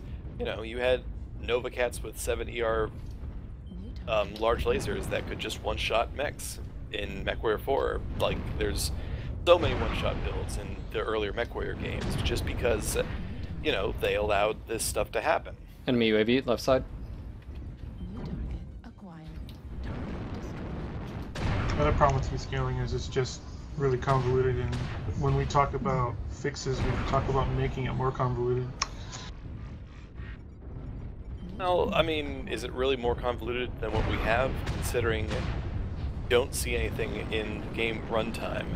And even if you were to add like an energy bar, at least it's something that is universal, and it doesn't... I think the energy bar system, the energy pool, is better than the current because it at least explains why your heat is going to shit. It's saying, well, you're pulling, you know, energy away from other systems to power your weapons. You can always do that. I think at least it's, and then it gives at least a number, and people can see it in the mech lab. Right now, you don't know ghost heat except this little caution sign, right? I mean, that's it. So. Yeah, it's for a new player, it's really flawed. That's been my biggest thing, is to not even a new player, it's even just anybody. It's like, you know, why is it doing this thing? Wow. And that's also why I don't really like kind of sticking with heat, because again, it weights it towards one weapon system over all the other systems. And if you move it more towards like a DPS or whatnot, it doesn't necessarily punish you for just alphaing off. As a result, it just means that you deal less DPS because you have increased recycle times. And it becomes a natural skill that as you gain more experience, you know how to stagger your shots, but you're not necessarily like punished as much just because you're doing the thing that all new players do, which is pretty much just want to pull one trigger and not have to deal with multiple weapon groups and various other things. I've talked about this in the past. Ease of use. It's so easy to just have very few weapon systems when they all synergize. And one thing to also keep in mind with is that with over almost 300 mechs in the game right now, I don't think it's fair, or it's unfair to basically say that some mechs that can just strap on a whole lot of weapons, like a Direwolf or a Timberwolf, guess what? You're going to have to learn to use multiple weapon groups if you want to use those mechs. If new players are coming to the game, there's a plethora of medium mechs, light mechs, and even heavy mechs in the Inner Sphere and the clan side that can easily be used to make essentially one trigger pull builds as far as ease of use. Much like in various other games that you see out there, like there are mechs that have, or just there are player avatars that have a higher skill cap in learning how to use them, and in this game, Direwolves and Timberwolves can just be that. Like a system, or clan mechs in general can just be like that. You can strap on, say, like a Nova A with 2 PPCs and have just a one-click clan build. But if you go into, say, a Stormcrow or a Timberwolf, mechanics can just be there to where it's okay to say you're going to need to get used to multiple weapon systems, or you're going to have to stagger your fire because of these mechanics. as long as there's an outlet for players to basically kind of default to as a new player and not have to worry about it, I think that that's fine. But as kind of get up, I think that it's okay to say that there's an expectation of player skill for at least a minority of these mechs right here.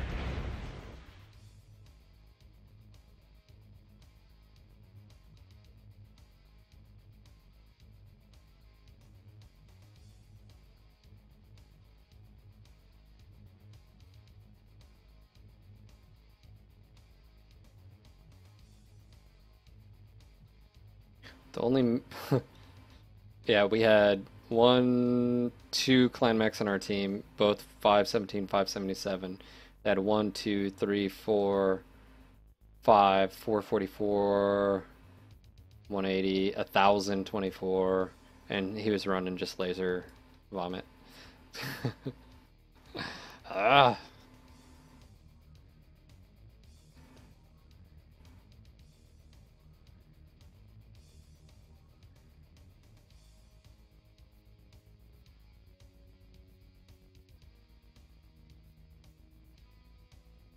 Actually, no, I'm not going to take this.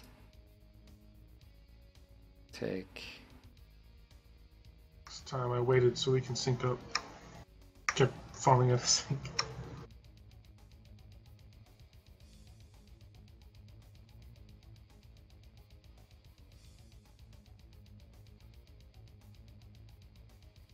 Yeah, like with that energy system that Phil and I were talking about, like if you were to skew it towards, 30, 35 points or something like that, as Phil and I said, Intersphere mechs struggle to pretty much exceed that alpha. I mean, you can do it with things like, do dual gauze or dual UAC 20s, but majority of Intersphere builds kind of can't break that threshold. But on the clan side, it's very easy to break that threshold for a lot of the clan mechs.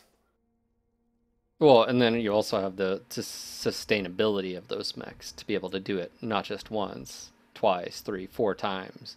And then on top of that, then like the Hellbringer, some of these you can do 3 or 4 alphas, and then you can get 1 or 2 more with Cool Shot. So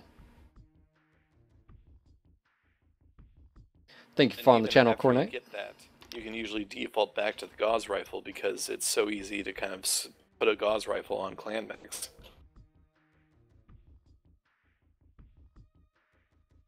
Launching, searching.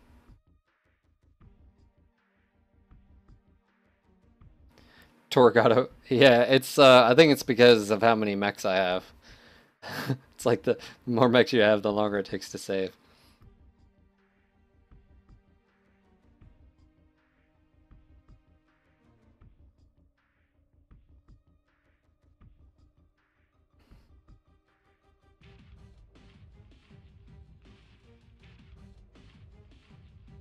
All right.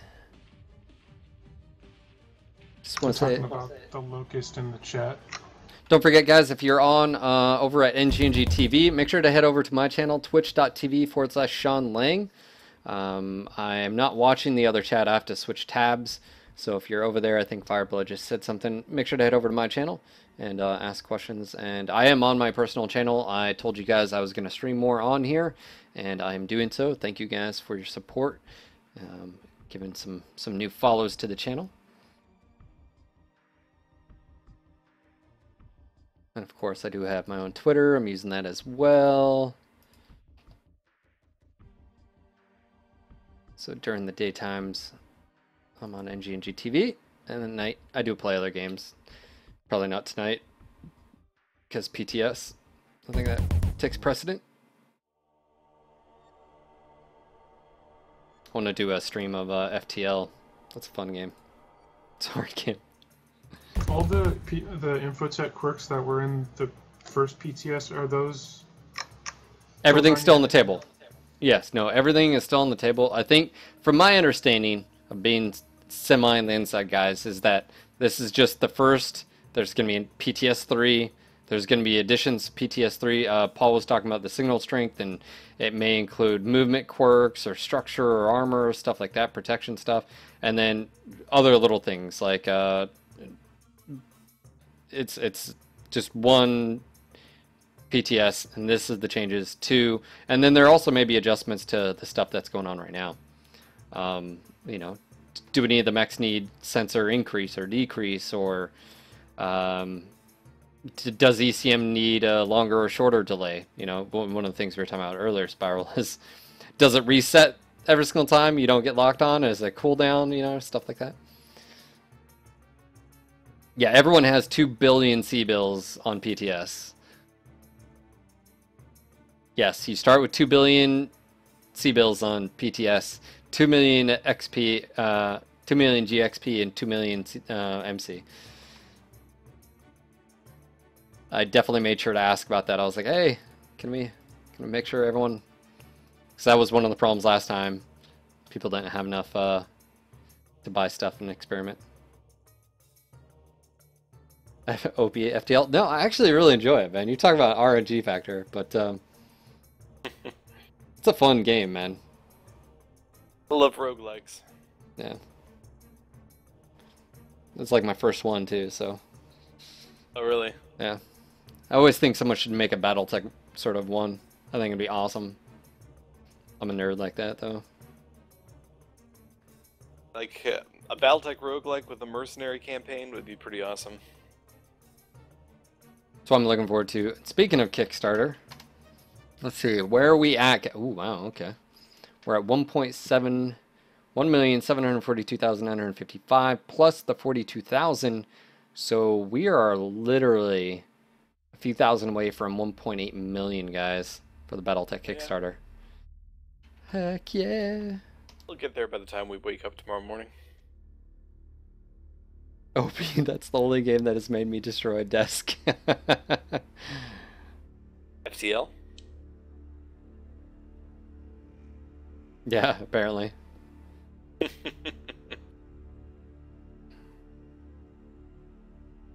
FTL's awesome. You guys like action-based kind of Castlevania games with a roguelike, you guys should try Rogue Legacy as well. That one's really good. Vaughn, you might be surprised, man. I mean, we're about to hit 1.8. It's still got 19 days to go.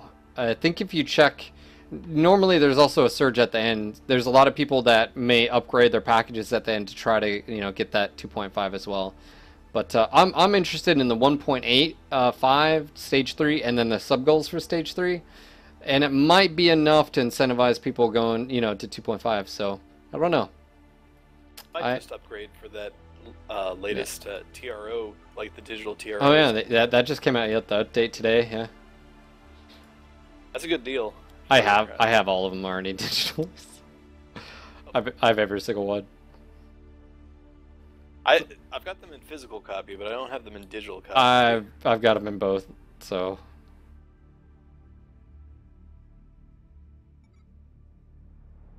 Battletech High. That's why when I saw that, I was like, ooh, yeah. The first TRO I ever saw was the one with the Banshee punching the, I forget, something, hammer hands or something.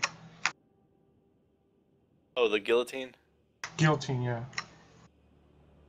Yep, 3039. Sort of looks like an alien Warhammer.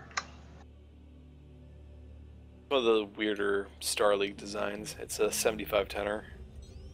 Not that bad of a build. No, it's kind of like a hodgepodge build.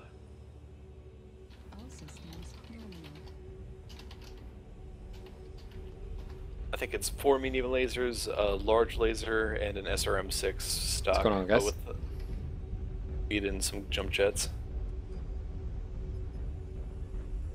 John, don't be mean to me. I'm the last June alive, alright? Everybody else is dead. They all died. Man. Rip, dude. Oh man, they're getting the digital copy of dropships and The jump Lucky ships. That's Machine, an old one. I think. I don't remember.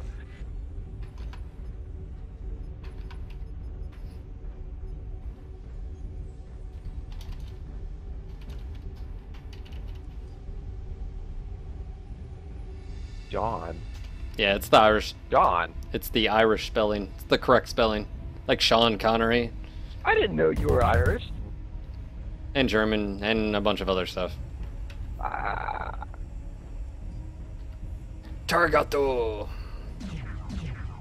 I mean, look, man, I'm just a dude to the internet, you know. They don't teach me this stuff in the Goon Hive mind. They're B4, guys. Roger that. Moving B4. UAV Charlie 4.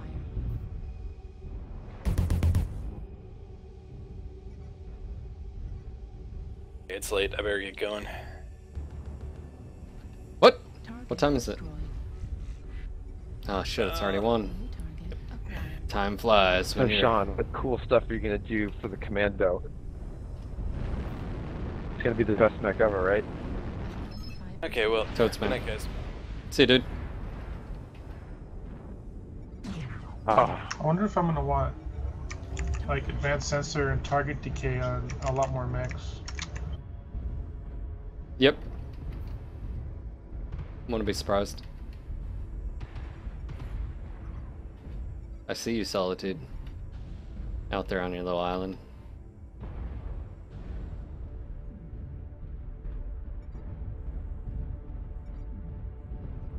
New target acquired. Oh, never mind. You're not on an island. there sure are a lot of them over there. Did he just say G Willikers? I think he did. New target acquired.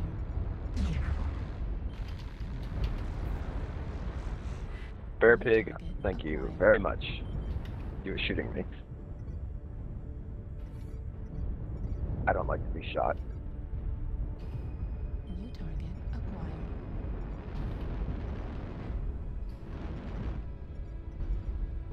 New target acquired. Lana. Lana. Lana. Lana. What? Danger zone. But Sean, honestly, I gotta say, I like what I'm seeing so far with the PTS. Good to hear, man.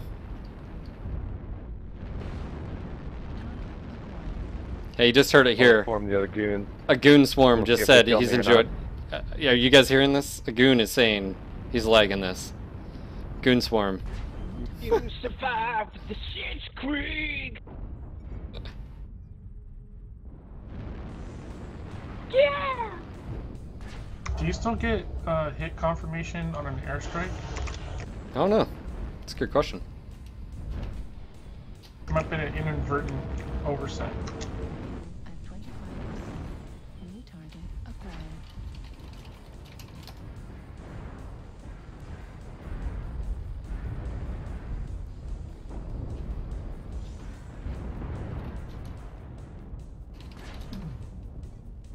New target acquired. I wanna push. I'm pushing right now. New target acquired. Oh my gosh. Hello.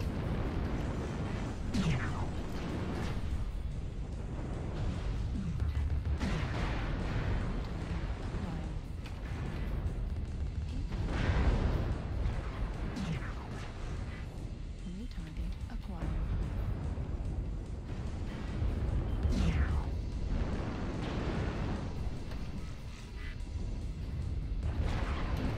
Critical. New target acquired. Oh my god, the Doppler effect with the war horns. Back in basics, they told me that drinking beer would make me shoot better. They lied.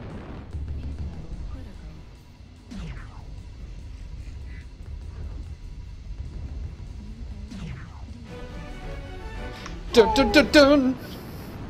Breaking news. Got the cookie.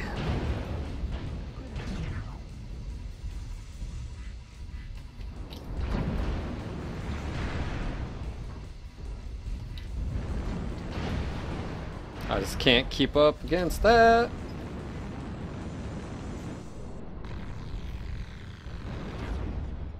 New target acquired.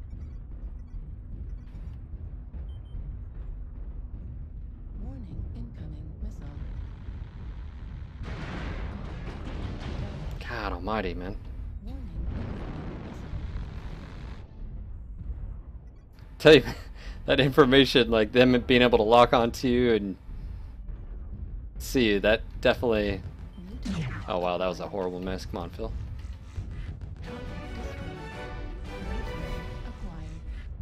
There's a Cauldron-born Bravo 2. Target destroyed. Got multiples, Charlie 3. Target acquired.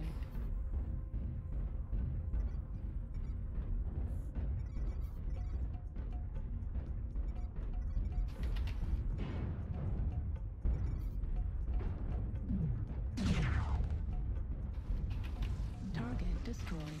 New target acquired.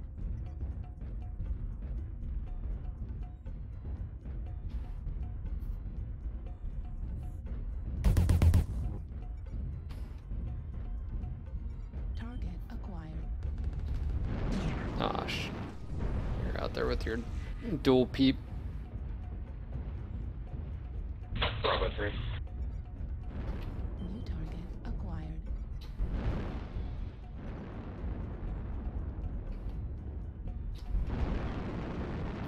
Target acquired. Fuel at 0%.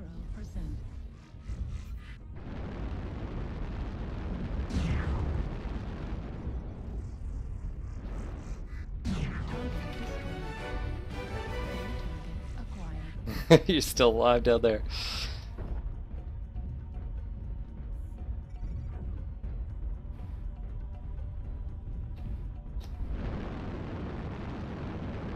Target acquired.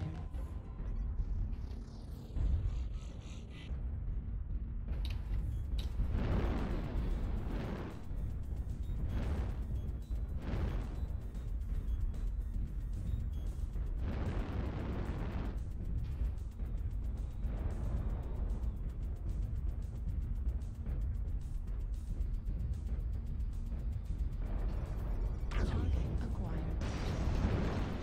Ah, Sean, you like me. Target destroyed.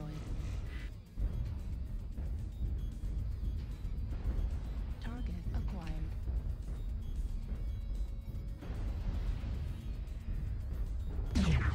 Target destroyed.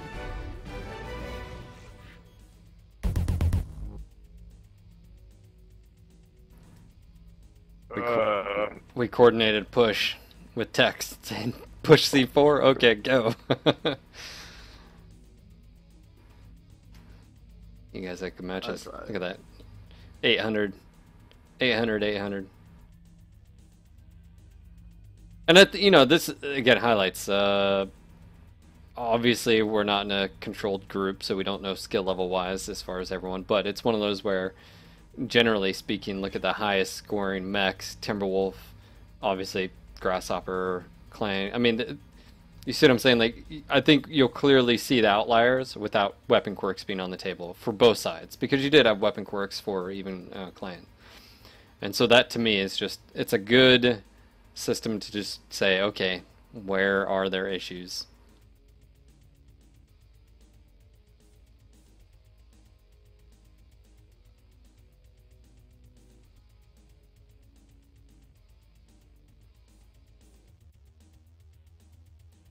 So is there anything you guys like, Solitude, Kinetics? Do you guys care? Well, I think just I think like that you go first, Kinetics. I like how it shakes things up. When I looked at the first PTS, I was kind of disappointed. This one I liked, like 80% of what they're doing. Okay, that's good. Is there anything in particular that you like? Just the whole cleaning the slate, sort of in a sense, and then bringing down global balance issues. Okay.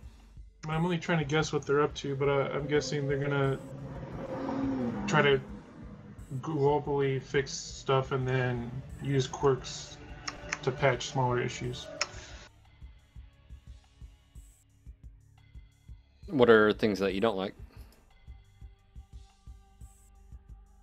I'm not too sure about the laser damage thing, but I think that's probably the most controversial one besides nerfing clan range. I think you were saying earlier that what alternatives are there though, right? Like sort of saying like that maybe it might be the like one of the ways they can still achieve the whole impact of like boating, but it doesn't necessarily impact the damage like a near medium laser, so smaller mechs aren't as hurt. What about you, Solitude? I don't like how it changes the way people do damage. I think that the main problem, like I think the main problem is still 12v12.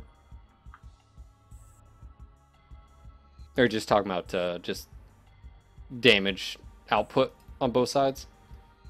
I think the quirk system was pretty good because you saw people taking mechs that weren't good before and, you know, doing pretty well with them. Even the lower tier mechs now. It just feels, and now you're a PPC Goss, like I just feel playing it these past few matches that it just blows Laser Bomb out of the water or whatever.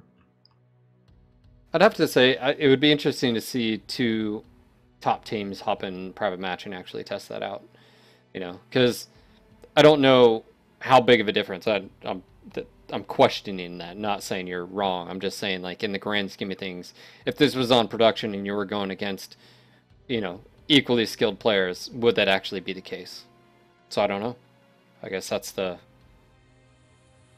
Because one of the things, Solitude, you weren't here earlier, but one of the things we were talking about, which is on PTS, because PSR is loosened up, it's not a reliable source of valid, you know, like, data, because of skill level. So it's a good, like, okay, hey, this feels good, but is it crazy because, you know, were you able to do 800 damage in that match because teammates on your team or my teammates on my team? You see what I'm saying? So it would be interesting seeing if two teams hop on PTS and just said, hey, let's give it a go. Let's find out and see, is one side, you know, one tactic better than the other right now? I think it's something that could be done for science. Right. Like, and that, you know, that's one thing, like, I hope top units out there realize, like, you could literally hop in on on PTS right now in a private match, record it, and say, hey, we're literally testing this, this, and this. We're going to test this map, this composition of them and us, work together, and just say, let's see the results. And then post that stuff, post a YouTube video and saying, hey, we literally tested every single thing out there, and this is generally what we found. And you could even say, oh, two other units, can you guys use the exact same setup, exact same maps, all that, and see what you guys find as well. I think that'd be a great, I guess, you know, sort of making sure all the variables are the same and stuff. Anyways, it'd be interesting. That's where I feel like the higher skill teams do have something that they could provide feedback. I don't know if the work's going to be done though, but maybe that's something we can coordinate. I don't know how long this PTS is going to be up, but I'm assuming it's going to be for a few days. So maybe that's something EMP and all the other comp teams out there can do some testing, work together.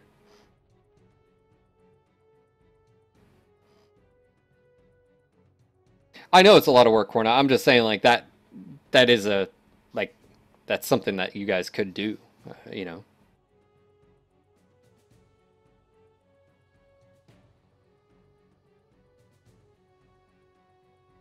That ECM, I guess you call it a nerf. It's like overdue big time.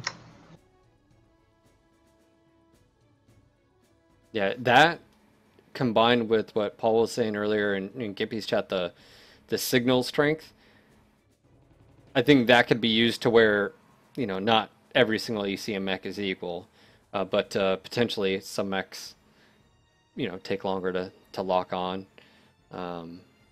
So this is like a signature thing where if you're in a locust, it takes longer to spot you with the carrot? Yes.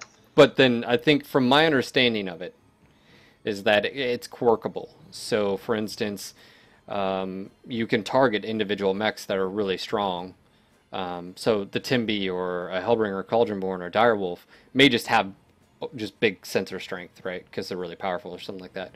So those are the type of things that, from my understanding, it's just like all the other stuff where they've set it up to where they'll put a baseline and then each mech will get a quirk value. So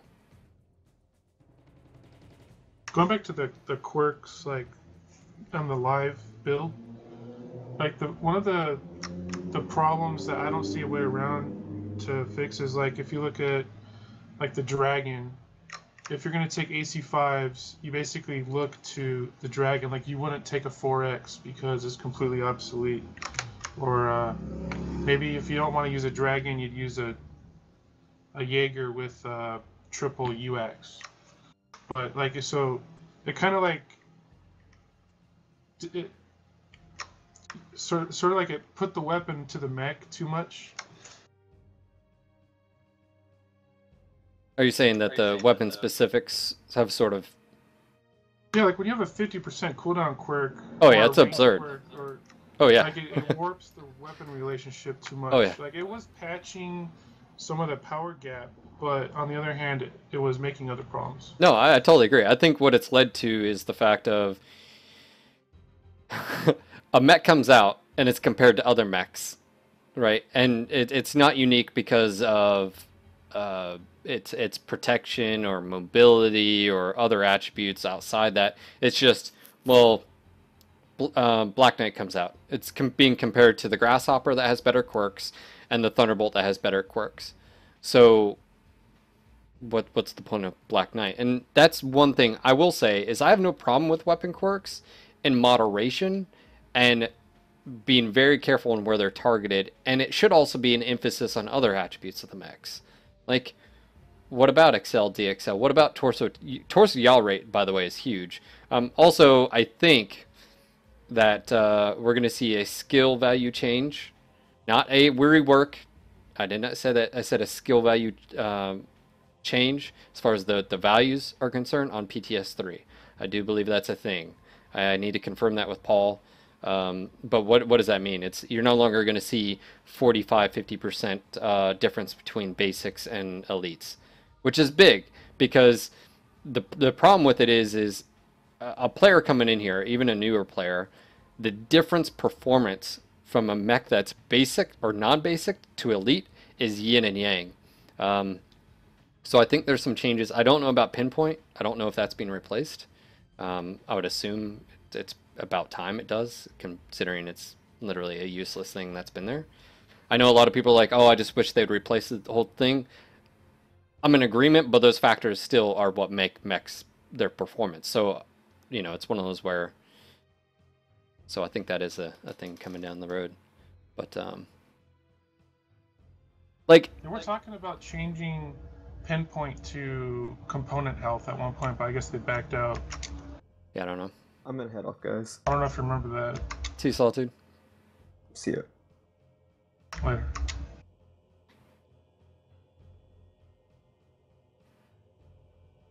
It is 1 in the morning. I've been going for like... When did I start? 9?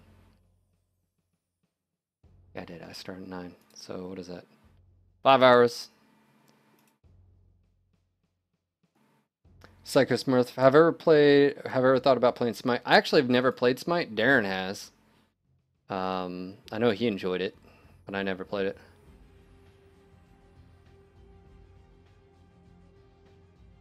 The only quirks on PTS Grandum right now are sensor range. That's it. And Scranum, I can confirm they're not hell-bent on removing offensive quirks. I can confirm they're not. That is still on the table. It's just that I know, talking to Paul, they wanted a clear canvas. Clear canvas to work with, so. Hans, I haven't played World of Warships forever, dude. I need to. Or Armored Warfare. I know Side Strafe he has his moments with that. But no, I haven't played any of those in a while. And of course, guys, just want to say thank you guys for hanging out. If you're watching over at NGNG TV, make sure to head over to my personal channel, twitch.tv/Sean Lang. I told you guys I'd stream more on here, and I am living up to those expectations. I'm just sitting here on PTS. Public test server, guys, by the way, is available for all of you guys. My searching is getting quite longer. I'm assuming it's because there's less people on at 1 o'clock in the morning. I'm assuming EU guys are going to start waking up, but it's midweek, so maybe it might be that time to wind things down anyway, because it is 1 a.m., 1:20 a.m. Eastern. But just want to say thank you guys for chilling and hanging out. I've had Darren was in here earlier, Spiral Phase, I had Kinetics here, Solitude just left. Yeah, I just want to say thank you guys. I've enjoyed the conversation, and to me what's exciting, and Kinetics chime in here, is I've heard multiple people that I know have been very, very critical of PGI say, you know what, this is a lot better. I like the direction. I like the communication. I can see the potentially where this is going. And for me, that means good. That means better job. Let's keep doing this type of thing. And, you know, I think in the end, that's awesome. So for me, at least, I like these changes. Yeah, I think a lot of it is just frustration in the community that PGI was sort of tiptoeing, maybe not intentionally, but it just felt like they were tiptoeing around some of the problems. And I think this has a lot more promise to it to me. Let's see, Karam60. Well, you convinced me, Sean. I'm off to bed. Hope to see you on the battlefield again. Next time, I will get your little cicada. Many try, my friend. Many try. Good night. Take care, man. Thanks for chilling on the channel. All right. I'm already on my next goal for followers. Thank you guys so much. Sorry, I'm in the middle of this giant. Oh, you're trying to talk while I'm in this giant battle. No apologies needed, What man. did you just say? Oh, I was talking on the stream. Yeah, you don't have to apologize. Okay. I'm totally used to it.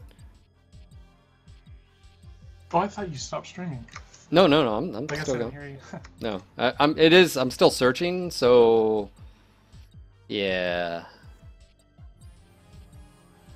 It might be that time to stop though.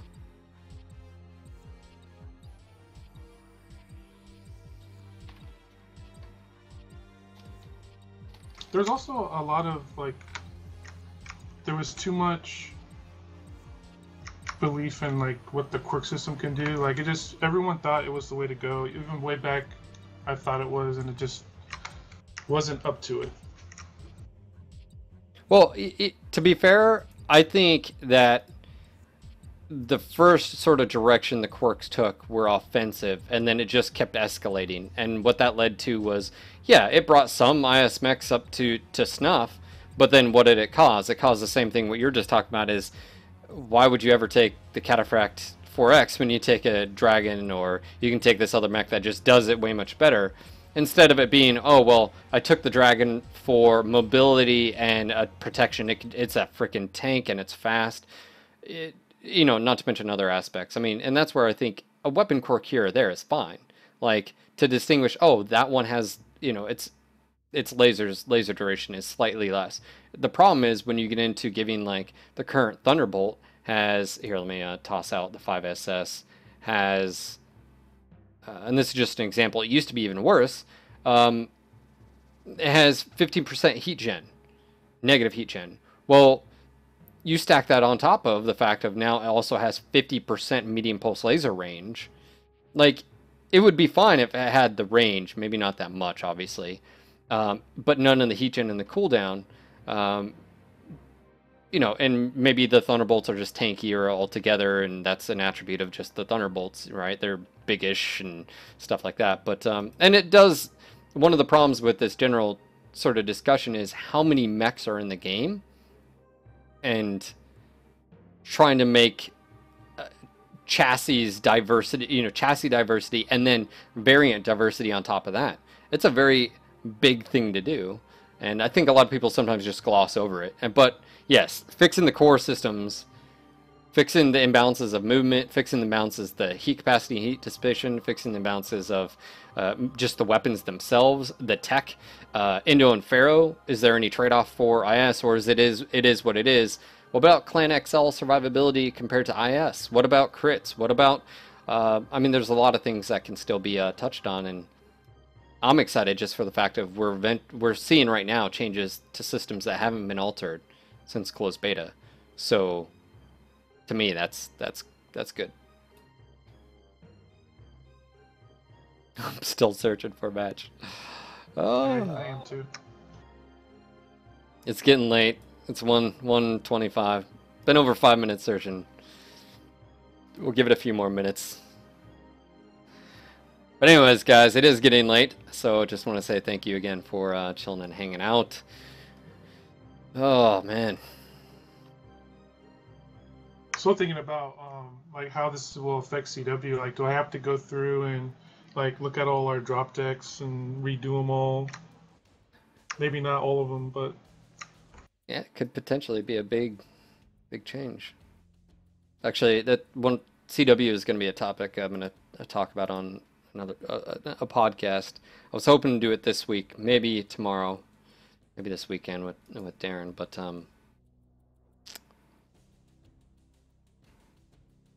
oh, got a match! Yay! Terra I can get it. Yep. Must be like 25 people playing. Bare Cheeks Raven got one too, yeah.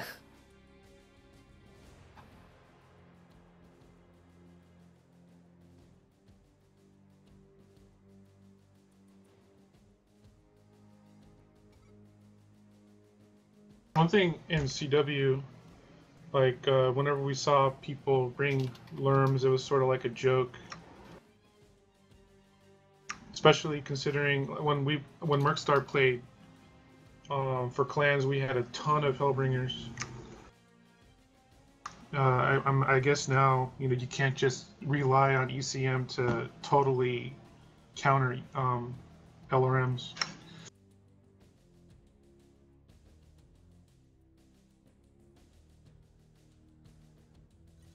Reactor online.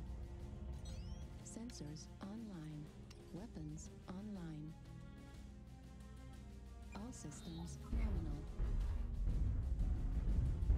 Meet you guys in the middle.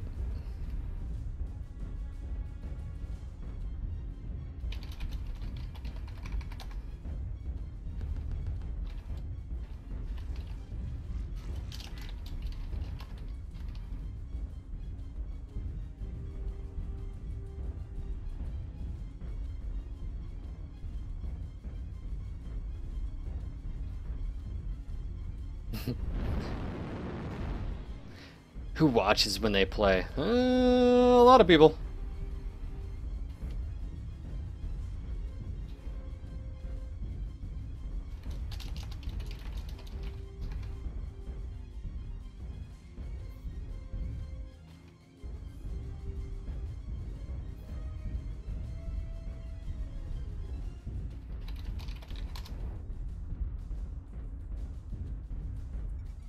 Target acquired.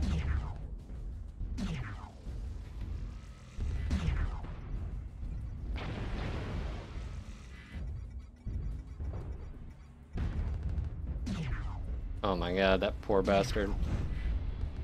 Heat level critical. Bear Pig just got wrecked. Heat level critical.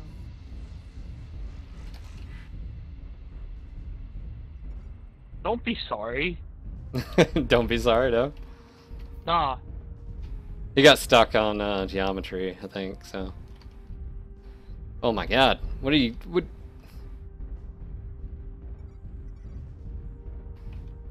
Got a Timber Wolf Fox 5 pushing up. We just lost...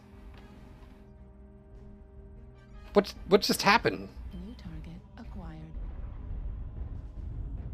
I would like to know the same.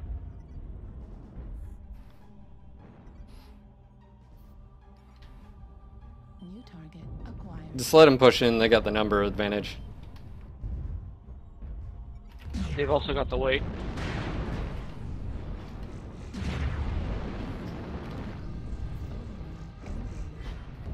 New target acquired.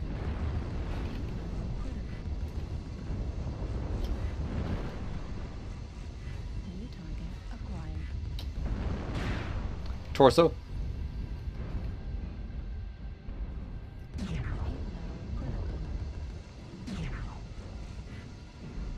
Target destroyed. New target acquired. Target acquired. Heat level critical. Chester.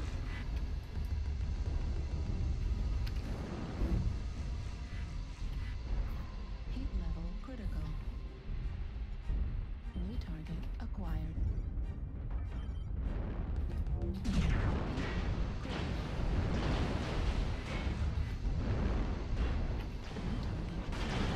Victor and Fox 6.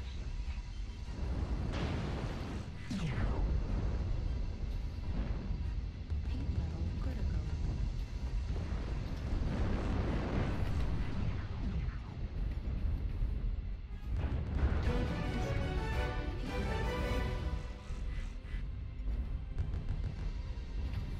UAV above.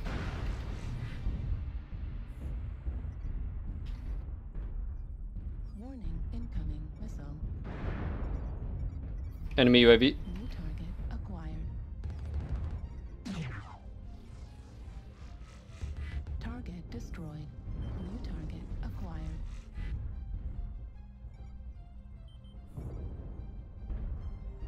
New target acquired.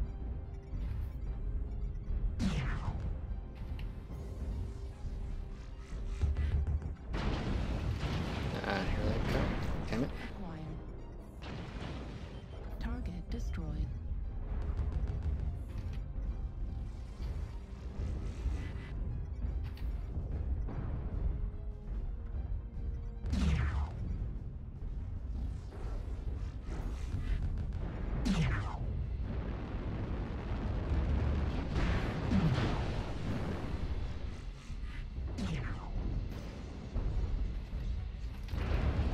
Critical.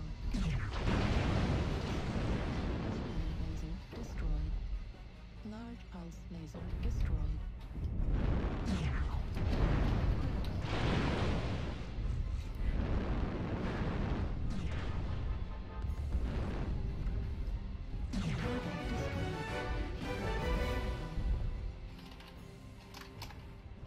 Target acquired.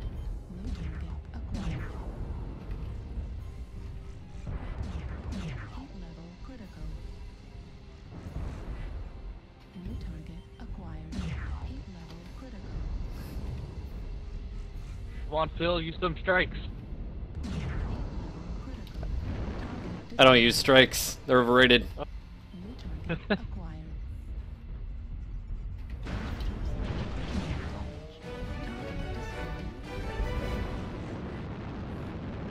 Oh, sorry, soccer.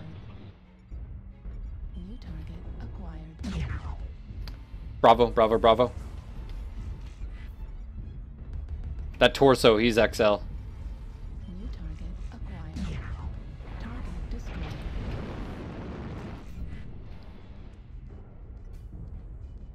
No!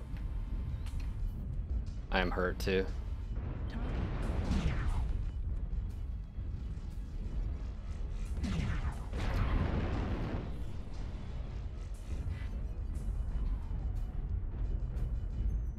I wonder how hard it would be to take that locust, like the 1V, and give it double strikes or something. Not hard. New target acquired. Target destroyed. Maybe it wouldn't be competitive, but you could have an extra strike.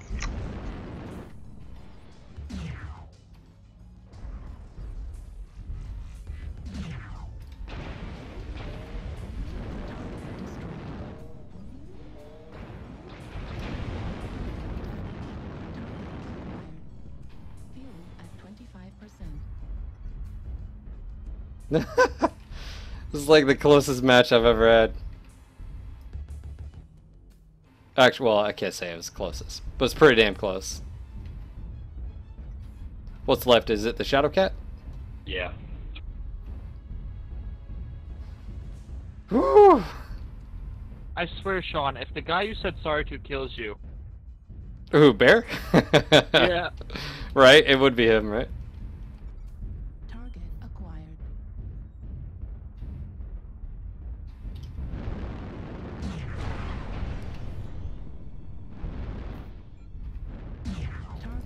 Get some! That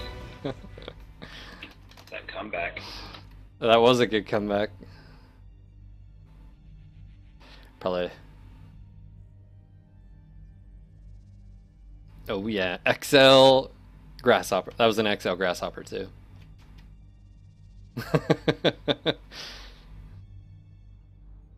It's funny, stat-wise, I was looking at Grasshoppers. I do actually really well when I actually drop with them.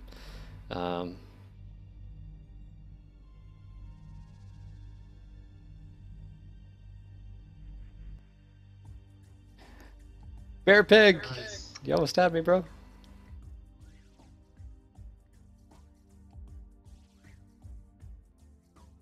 Yeah, that's XL365. It's the quirk. Oh, I forgot what the quirks were before, but no quirks. Actually, it does really well on that one. But guys, I think I'm going to end it on that high note. I think it took me over 5 minutes to find a match anyway, so actually I think it was close to like 10. But that is going to be it for me. It is 1:36 in the morning. I've been going for over 5 hours now, 5.5, going on 6. Just want to say thank you to Kinetics for joining in the conversation, giving his feedback and thoughts and opinions, and all of you guys. Thank you so much for chilling and hanging out. If you are new to the channel, hit that follow button. Don't forget to toss me a friend invite in game. SEAN space LANG. Not on PTS, but on actual production server.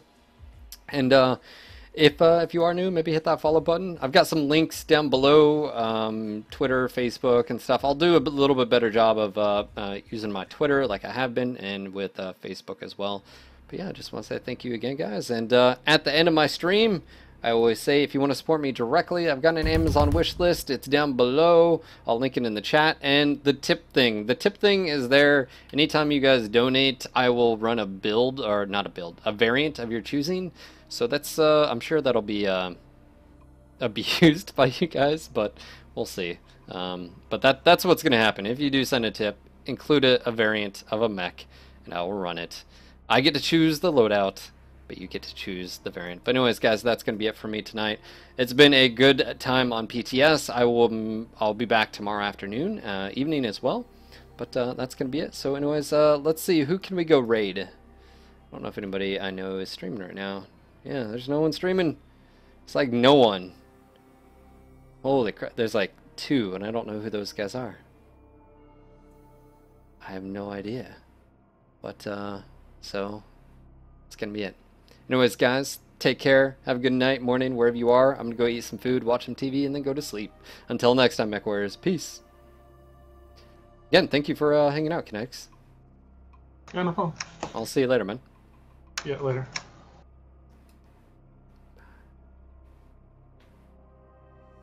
Bear Cheeks Raven, there's a tip button down below.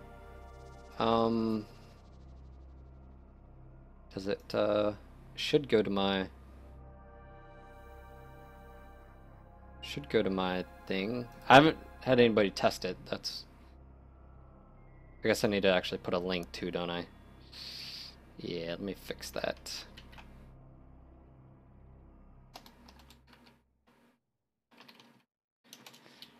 My bad. Let me see if that... What do I do a link?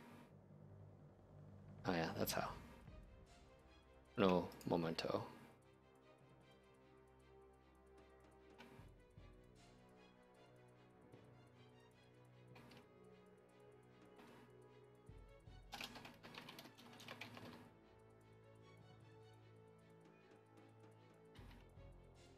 I think you gotta click on the button. I totally forgot. So hold on, one sec. There, if you refresh, you can click on, yeah, the thing. Alright, that's it. Anyways, guys, thank you so much. I will see you guys later. Until next time, Mech Warriors. Peace.